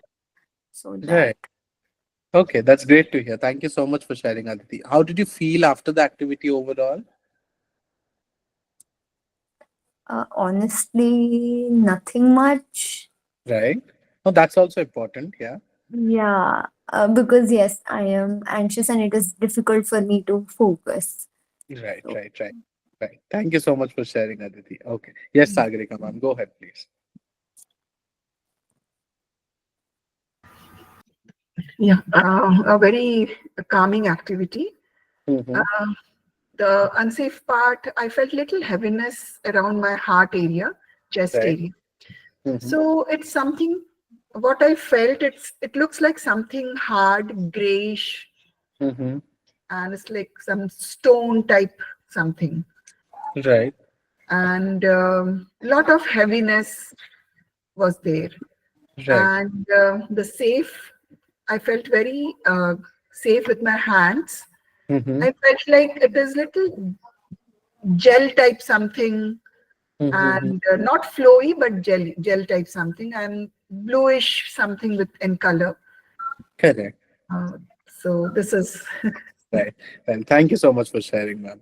Yes, Tanvi, go ahead. So first of all, it was definitely relaxing. Mm-hmm. But I also want to ask, like, if I'm not sure if I identified unsafe part or not, because when you said start scanning, I started from my head, and Right. then when I went down around my pelvis and thighs, then Mm-hmm. I just stopped. I was not able to go more down. I don't know why. Mm. So, I mean, I can see my legs, knees, and like below part alag se because I know I have legs below that. So I thought Mm-hmm. maybe that's why that's my unsafe part because I'm not able to have it in a flow, like imagine it in a flow. So I Mm-hmm. picked that as the unsafe part. I don't know if that's the way. Like, is it Could possible? be. Possibility is high, I would say. Yeah. Okay. Right. But So, and then I would give you some more insights after we are done with the reflections, right? sure. And when I Yeah. imagined it then separately, so it was like a red brownish, because blood, muscles, and everything. So I just, Right. like in a biological perspective, I saw it. But then when we came to the safe part, so I don't know, my shoulder area and arms came out to be. Uh, Mm-hmm. So that was like green in color. It was again muscular and everything. I could see the muscles and everything, but green. Right. Because Right. how we see green and red as danger and safety, you know. Right. So probably that one. Yeah. But also I did not have any, conclusion out of it because throughout the exercise I was just thinking why and how I'm selecting these body parts and what is happening. Like why, what is, like, my mind is doing these things for what reason. Correct. Right. So I was, Understandable. I would want to come to this and talk about this, right? Okay. Okay. Yes, Tanvi. Thank you so much for sharing. Yes, Aditi wanted to share something. Oh no, sorry. That's okay. Right. So precisely exactly what you all went through. It's the purpose of the activity is this. Now, the safe parts can act as our armors, right? So let's say whenever we are feeling very stressed or anxious, you can ask your clients to just pay all your attention to the safe parts that they have identified with. With the unsafe parts, there are a lot of trauma release exercises. There are a lot of, let's say, anxiety release exercises, or let's say all the psychological stress or distress that we hold in those parts, we can release them. There are a lot of different exercises, but that's like quite a elaborate thing that we might have to go through.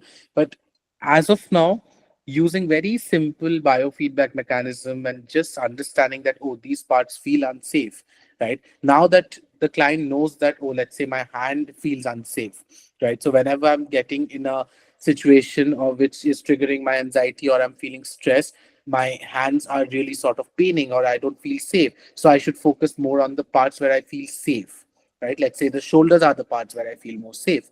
So I'll put more attention out to my shoulders. That way, I'm also being mindful and I'm also regulating myself, right? Simultaneously.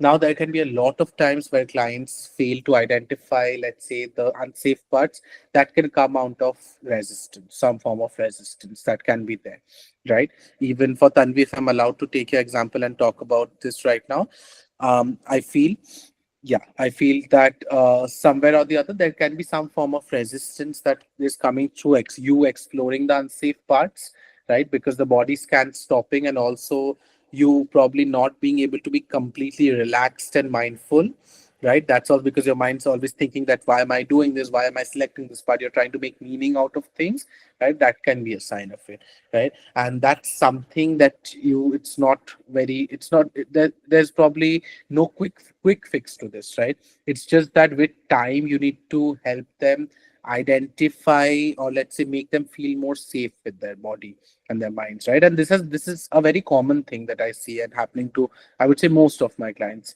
right? It is very difficult for them to identify the unsafe parts because a lot of times a lot of my clients sometimes have told me that, I've identified the safe part, let's say it's my hands, so probably the unsafe part is the entire body is the unsafe part. This is only the safe part. That can also happen, right? Now, safety and unsafety, these are very personal concepts as well, right? How they view it and how they see it. But again, there are a lot of other exercises. There's something called pendulation as well, where you learn how to sort of, transfer the safety from, let's say, Kushi, I'm just taking your example, from your shoulders to your head. How can you transfer the energy and make your head feel safe? That can work, right? With Kushi, I think what happened right now, it's basically what we call as, releasing the stress or the anxiety that's stored there, right? It releases and you automatically identify it. That identifying works, I think, does more than 70% of the job. A little bit more probably requires some form of active self-regulation and overall, right? Okay, any questions? Yes, then we go ahead. I need to ask, what if somebody says, ki, okay, there's no unsafe body part? Like, is it Hmm. possible? It really depends on how, let's say, your theoretical orientation, how you interpret it, right? I mean, I would interpret it as probably somewhat of denial, right? I mean, that's how I would interpret it, as them So using you some. suggest that everybody has an unsafe part. Usually, right? There would be some part of us that would be, would feel unsafe, right? It's very, I would say, again, when we talk about unsafe, I am not saying that it really unsafe, or probably it could just be a part that feels not safe, right? So the opposite of safe is not unsafe, right? The opposite of safe is not safe, right? So not completely, going to that end and saying that yes, you're unsafe, right? Do you use switch terminologies like which part feels disturbed to you in case they are not able to identify unsafe? Unsafe is something that I prefer using because that's more abstract and that gives them more headspace to interpret it. And that's also where their unconscious conflicts get just sort of projected, right? So I don't like to probably use very specific terms disturb because that's something I think they would be quite aware of, right? Let's say that they might say that, I had a lot of work, I was working till late night, so my eyes above the eyelids are feeling a bit tired, right? So that can be there, but again it really depends on your theoretical orientation. There's no right or wrong. This is just how I like to do it. Yes, you can definitely use the word disturbed and parts which feel, let's say, comparatively more relaxed. That's something that you can do as well, right? I All hope right, you're thank you. right. Yes, all right, Tanvi. Yes, Kamakshi ma'am, go ahead. Yeah, Tanvi, I would just like to quip in here. It's just that maybe that day has been very rewarding for the client, and that's how he or she is expressing it. We all do that. Right. We forget our minor aches and pains, or we do not feel unsafe on the whole in few moments in a day also. So perhaps it could be a matter of the mental state that is MSC is perfectly fine that time. Mm-hmm. But, That could also be. There's a lot of contextual factors as well that comes in play, right? That's again, these things are very context specific, very state dependent when we talk about, right? Let's say someone has just, let's say, got a huge promotion, right? They would definitely fail to identify the unsafe parts, right? And it's a very sad thing if we ask them to identify the unsafe parts on that day, right? So that's also very important to understand the context, right? But a lot of people who really want to do in-depth work and be more connected with their bodies and use their bodies as an armor, this works really great, right? Okay, can we have the next slide?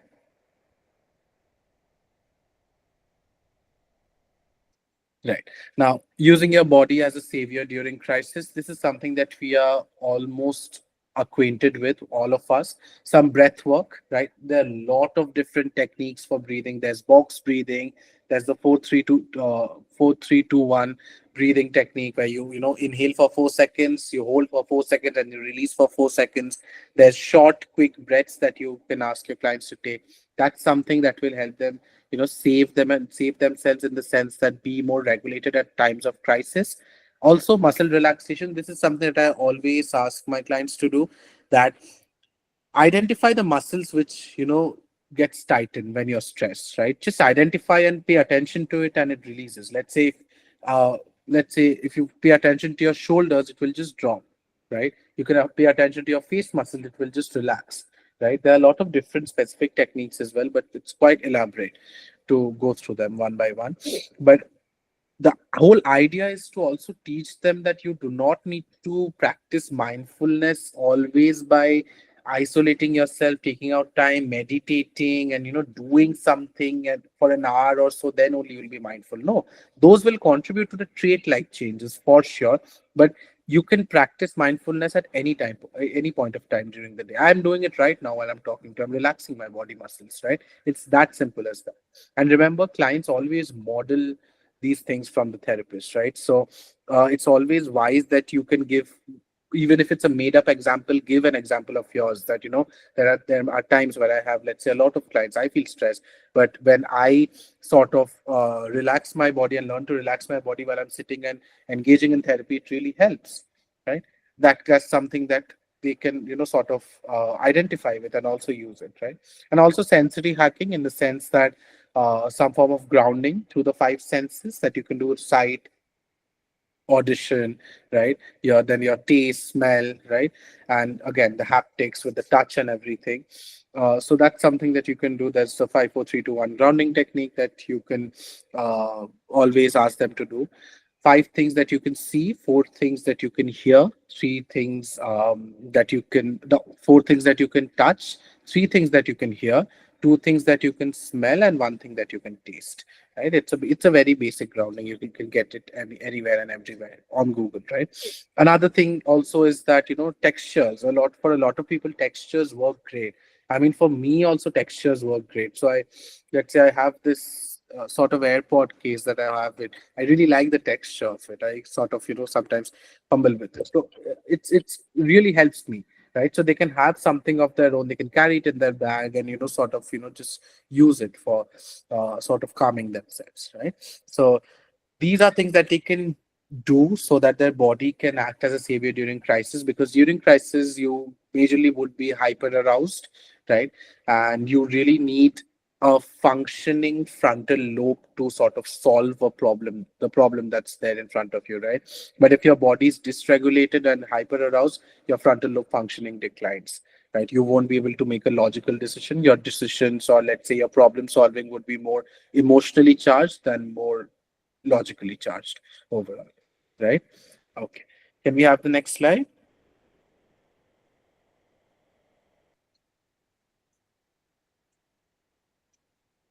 Okay.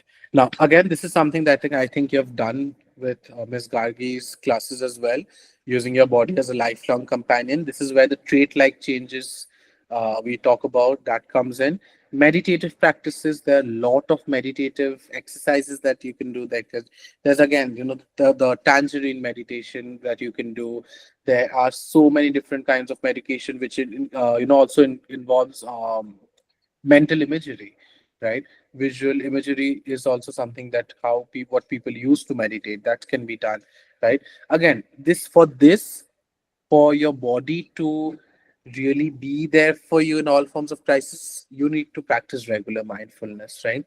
That is where your body, and let's say the crux of somatic work, how effective it is, that's really shown if you do it on a regular basis. This needs some form of consistency. Your body will be able to automatically, respond to stressors better as you practice mindfulness on a daily basis, right? And incorporating mindfulness as a lifestyle, right? And again, so let's say me, I really do not take out time and do, let's say, meditation and do something at secluded time, but I throughout the day there are pockets of times where I just sort of regulate myself, use my body that ways, right? That really has helped me. Now I've seen myself in reality that I respond better to stressors, right?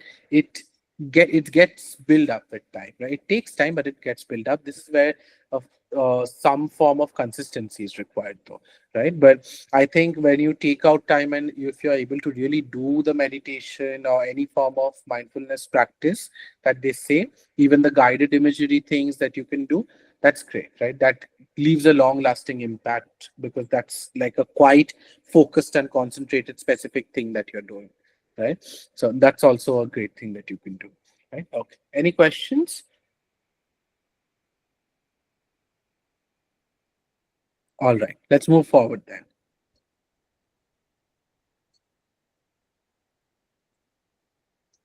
Right. Okay. Now, this is a very important thing. Now, we talked about the internal regulation part. Now, let's move to the outside, right? Our environment, the external regulation part, right? Now, building healthy neuroception and external anchors of somatic regulation. Now, what do we understand by neuroception? Neuroception is basically our unconscious process of our mind to detect threat and safety, right? There are times where you just feel safe, or let's say specific spaces in the room. Even let's say you've gone to someone's space and you're sitting in a particular place in a particular position, you might be unconsciously feeling safe there, right? Compared to somewhere other, when there are a lot of people crowded and sitting together, you might want to be a little bit secluded and want to sit there. That might feel safe for you. Similarly, for a lot of people, being around crowd makes them feel safe, right? So safety again feels different for different people. And neuroception is basically your mind's or your brain's unconscious process of identifying the threats and the safety that's there, right? Now, this threat and safety thing that we have seen today come into real life, how important it is, how crucial it is, how we as therapists also still hold on to, right? And yes, somatic regulation is important, but we also sometimes need to focus on external anchors, right? External things that we can do, right? Okay, can we have the next slide? Right. Grounding is something that we discussed briefly. Now there are a lot of different kinds of grounding. There's the 5 4 3 2 1 that's most of us know. There's also something called color grounding. So let's say if I ask you to pick a color blue, right, and try identifying blue colored objects that are around you, right? It can be as simple as that. You can ask them to pick a color, let's say pink. You can ask them to identify pink colored objects. This is what we call as color grounding, right? Now along with that, there's also something called my safe object, right?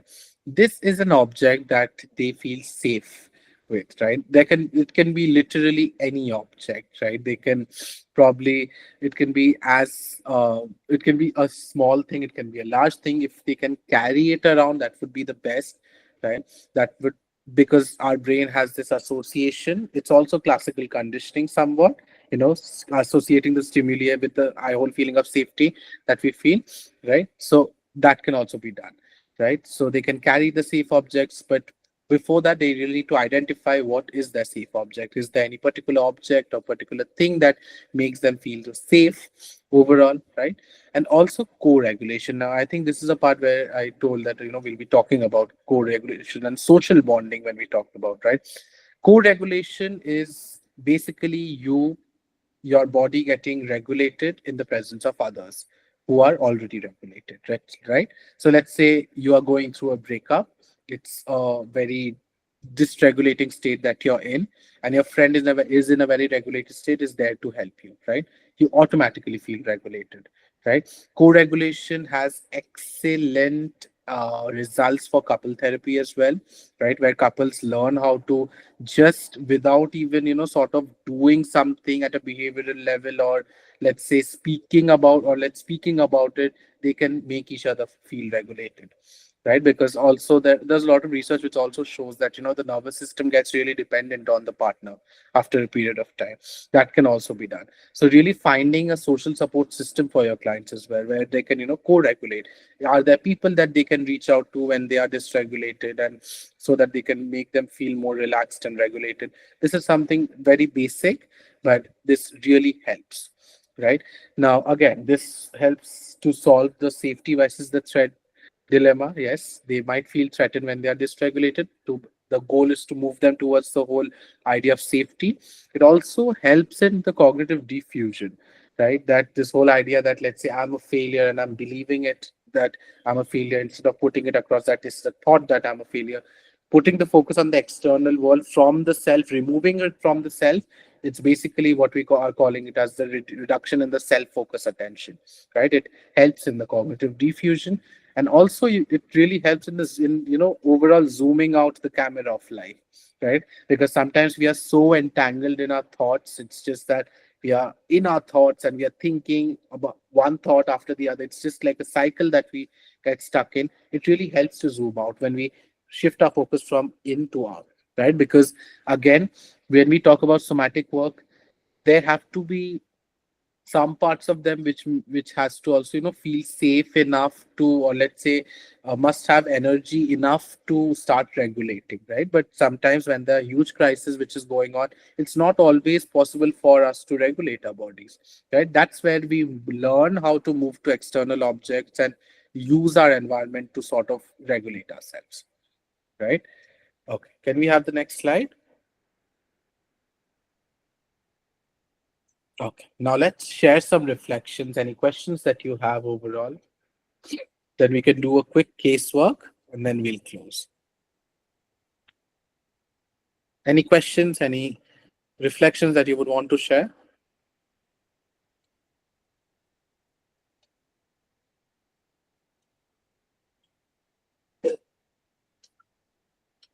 All right, let's move to the casework then. Right, okay. Who would want to go ahead and read it out loud for the class?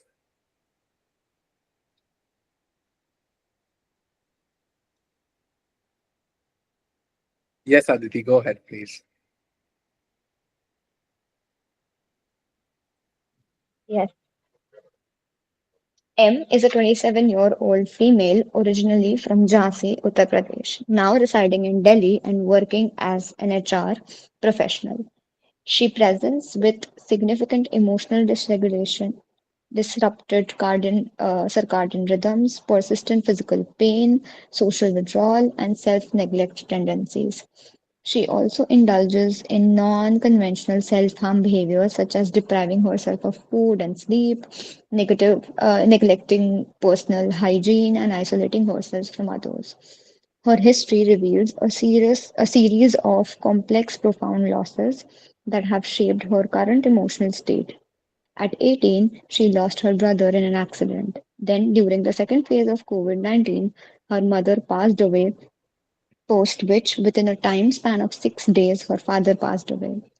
Following their deaths, she was abruptly asked to pack her belongings and leave within 15 days, after which she never returned home. She now looks at emotions as negative and a sign of weakness, leading her to suppress them rather than process them.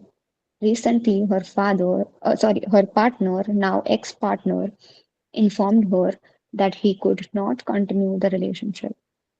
Having felt a sense of safety for the first time in a long while, she is now willing to go to any length to preserve the relationship despite its dissolution, as it as it provided her with a rare feeling of stability and emotional security. Right. Thank you so much, Aditi, for reading it out. Right. How do we work with her? What would be our stance as therapists? Let's start by discussing. Remember, there's no right or wrong. We all have different approaches, right?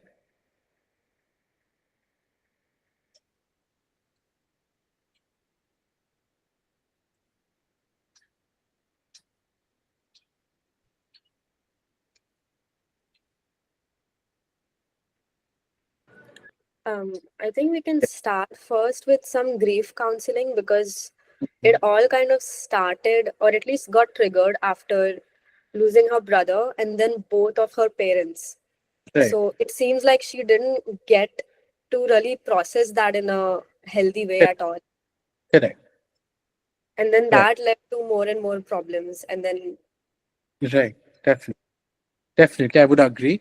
Though, yes, I would want to talk about some things here, but before that, just let's to keep in context that she's currently presenting with this whole thing with her partner, right? That's something that we also have to keep in mind, right? That she really wants to work on that relationship and she does not want to leave the partner, right? Okay. Yes, Ashwin. Thank you so much, Khushi. Yeah.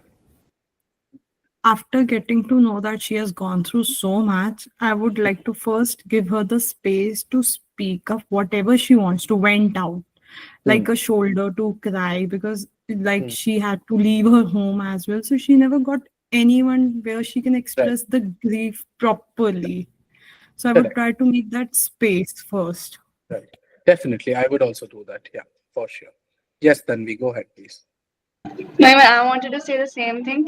I would help her build the alternative safe space for her because even before the case study when the boyfriend part came in, it was very evident that she needs a safe space. That's why she has not been feeling her emotions.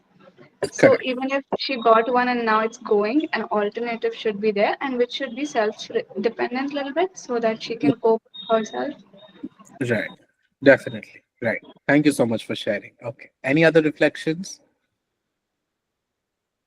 Uh, Sir, in coming sessions, then I will make her be friend with her an activity or a hobby like reading or making her go for some exercise workout. I will try inculcating befriending something like this. Right. Yeah. That can also work. Some amount of behavioral activation that can work. Yeah, for sure. Okay. Any other reflections?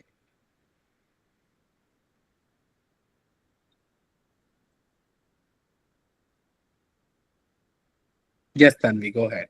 I mean, going further, so we would also like to work on her this thought pattern of feeling emotions is a sign of weakness. So we'd Hmm. like to restructure that thought as well. Right. Definitely. Right. Makes sense. Yes. So I think this is one of my clients that I'm seeing. So, yeah, I think most of you have identified the correct spaces, but she is not at all open about talking about the grief experience, right? And this is something that I think I felt that I've was also initially rushing through and making her really see the connect that, this is you are feeling this is so intense for you right now, so that the guy is leaving you because you have such a strong grief history. And again, the nature of the grief itself was traumatic. So there were a lot of things, right? That's how I sort of wanted to make her realize. But then I realized that I should go by her pace, and that changed the entire direction of the therapeutic process. Right? We gave a good amount of 5 or 6 sessions to just talk about her and her partner, right? And we are still talking about it, of course. We are still talking about it, but she has now recently started opening up about her past, right? About her childhood, how she had to survive after a point of time. There was no other option for her, right? Again, the safety part, like you correctly mentioned, there's just letting her know that there are other possible way of where you can feel safe. Safety necessarily does not have to be so conditional that if this person behaves with me in this particular way, then only I feel safe. No, it's not necessary for us to feel that way, right? Safety can also be in a very unconditional way. Safety can come from within as well, right? The somatic work that I tried to initiate with the safety unsafety part, she could not do the unsafe part, right? The safe part that she identifies within her body is her nails. Now, why nails? Because that's an extended part of our body that's really not connected to our body, right? So there's really a lot of things that's really internally going on between her, right? And I even sort of almost had a fight with the psychiatrist I referred her to with the meds thing, and he calls me and tells me that this is a case of borderline personality, and I'm like, I'm not such a therapist. I look at things from a trauma focused lens.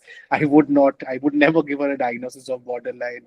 But yeah, I mean that's also so true, right? And because there are sort of mimicking borderline tendencies, right? Emotional dysregulation there, right? There's very non-conventional self-harm, right? That's something that how I see it as well. Because depriving oneself of food and sleep, overworking, these are also sort of an signs of self-harm. You're harming yourself, your body overall, right? Engaging in substance use, that's also a non-conventional form of self-harm that we got through, right? So exploring the past would really open up a lot of things. And yes, we really need to help her process the grief. And but what really helped for me is that really, just going by her pace, right? And that worked magic for her, right? And right now a lot of things definitely has gotten better with the sleep, and she's able to manage her emotions better, and the social withdrawal, those things are gone. Like, Ashwin was talking about helping, at some behavioral level. That's something that she started to do, meeting her friends more often. These are things that have also helped. She realizes that, right? But again, there are a lot of internal things that we are still working on, right? Again, mindfulness would here again, if I see this whole some form of cognitive fusion that's happening, that if emotions are negative, hence if I have a negative emotion, that means I become weak, right? So but no, emotions are emotions. Emotions does not necessarily have to be labeled as negative or weak, right? But again, there's very little that I can challenge if she's very much fixed to it, and she seems very fixed to it, and that's also something that I really understand, right? And I sort of very subtly started, wanted to challenge this to her. But she did tell me that no, I really feel emotions are a sign of weakness. Emotions have never helped me. Then why do I say, and why would you even try convincing me that no, emotions are a sign of strength? And I told her, right, absolutely. I mean, emotions have never helped you. It's like it has been so much since, when you were 18, right? So it was really never healthy for you. You could never be open to healthy emotions, and definitely it's completely all right that you feel this way right now, right? So using very smart words as well, that you feel this way right now, sort of also gives the idea that this is probably temporary, right? So these are very little things that require some form of time, and with time, and when you start working more, you'll definitely develop a lot of it, right? Okay, can we get to the next slide?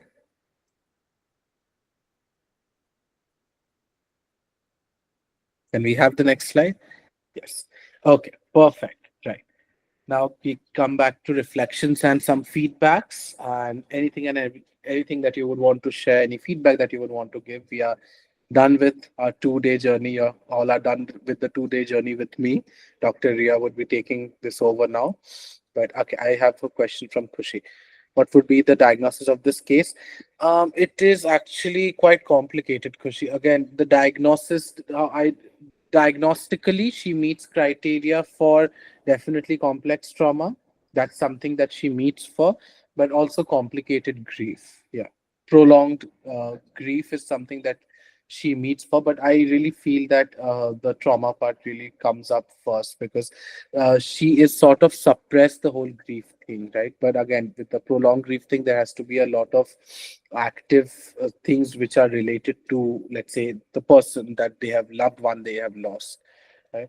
But yeah, I think I look at it from a grief and a trauma lens both, right? And yes, the symptoms are sort of mimicking of borderline, and even with the presenting complaints mimic of depression. So it's quite a complex thing to sort of tread with. Yeah. Okay. All right. Okay. Reflections and feedbacks. Let's go one by one, and because I want all of you to share whatever you have probably learned, any feedback that you would want to give. Who would want to go first?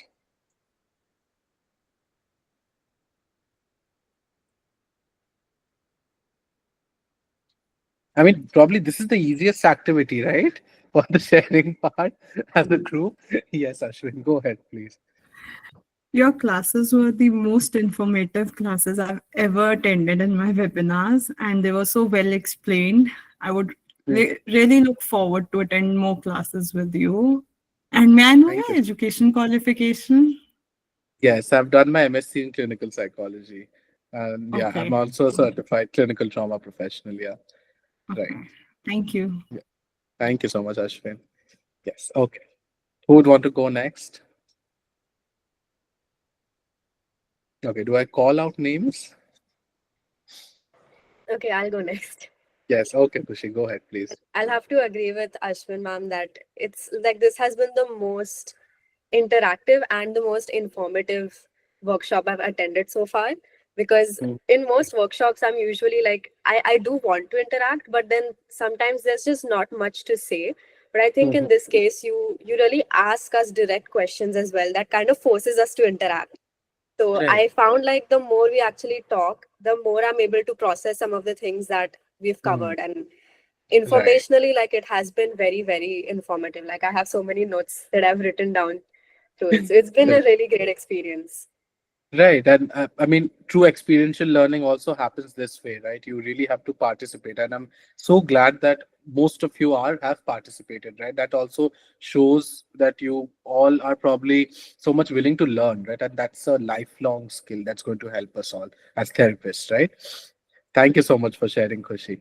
Yeah. Okay. Thank Who you. would want to go next? Okay. We have Okay, let me speak. Yes. Yes. Go ahead. Yeah. So I think so. This is a second or third session with you, and continuously joining you. Mhm. Something very comfortable I felt when I joined you, Atri, or Ria ma'am also. Mhm. So I keep looking for your things whenever you are coming, and so much is a takeaway. That's right. I always like after this session, I Mm. felt hope I could have attended it earlier. Mhm. It would be my life would be different. Correct. Could be, right. So, Thank you. That's a huge, I would say, takeaway for me as well, that you say this thank you much. very much, Atri. Thank you very Thank you much. so much for attending and being so encouraging of all of us. Right. Yes, Aditi, go ahead, please. So, sir, I would want to, as I in the first session also gave this feedback. Yes, I agree to all of them as well that it is interactive. We have a lot of things to do and therefore understand because we're doing it on ourselves. So it becomes really easy for us to understand and also do it with our clients. Right. And one thing was that today we have India-Pakistan match, and my friends are constantly messaging that where are you? Where are you? But I said that I'll only come after completing the workshop. So Right. yeah. Right. Okay. I mean, I think that's like a huge sacrifice that you made. Right. Because yes, I'm really enjoying it more than the match.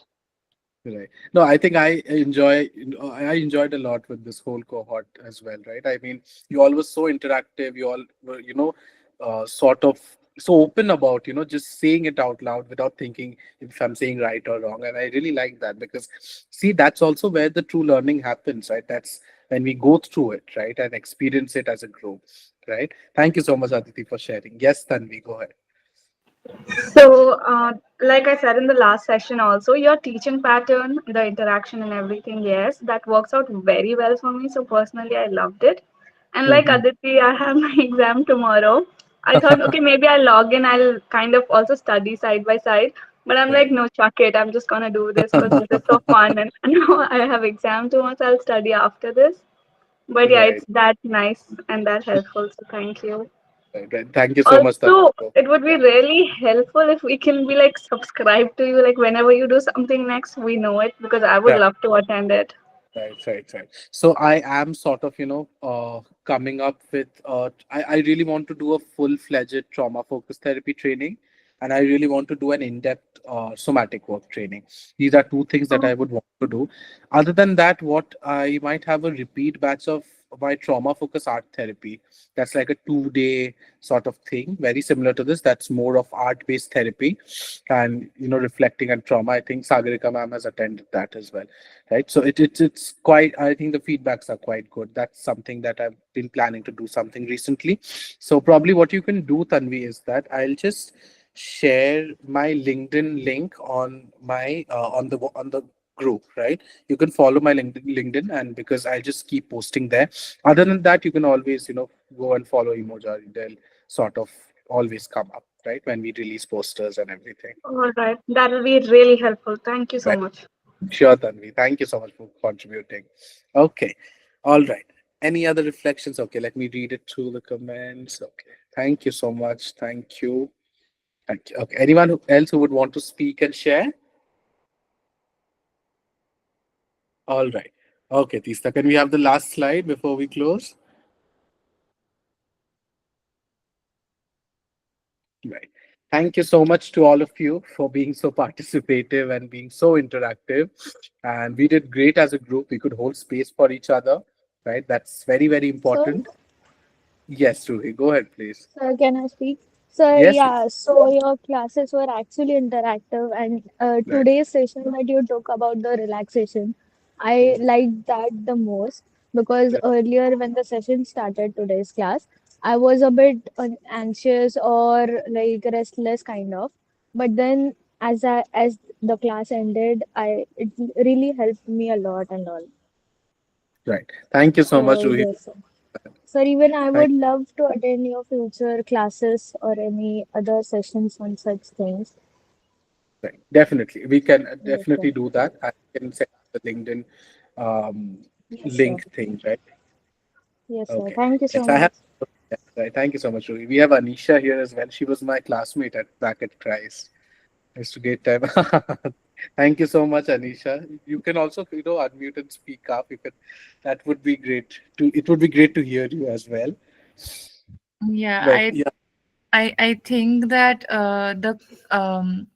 the classes that we used to have for MCTS, right? Listening to you yeah. there was also so fun to get to know your experiences during Mhm. internships. And then again, when we used to have discussions about therapy skills and how we can apply.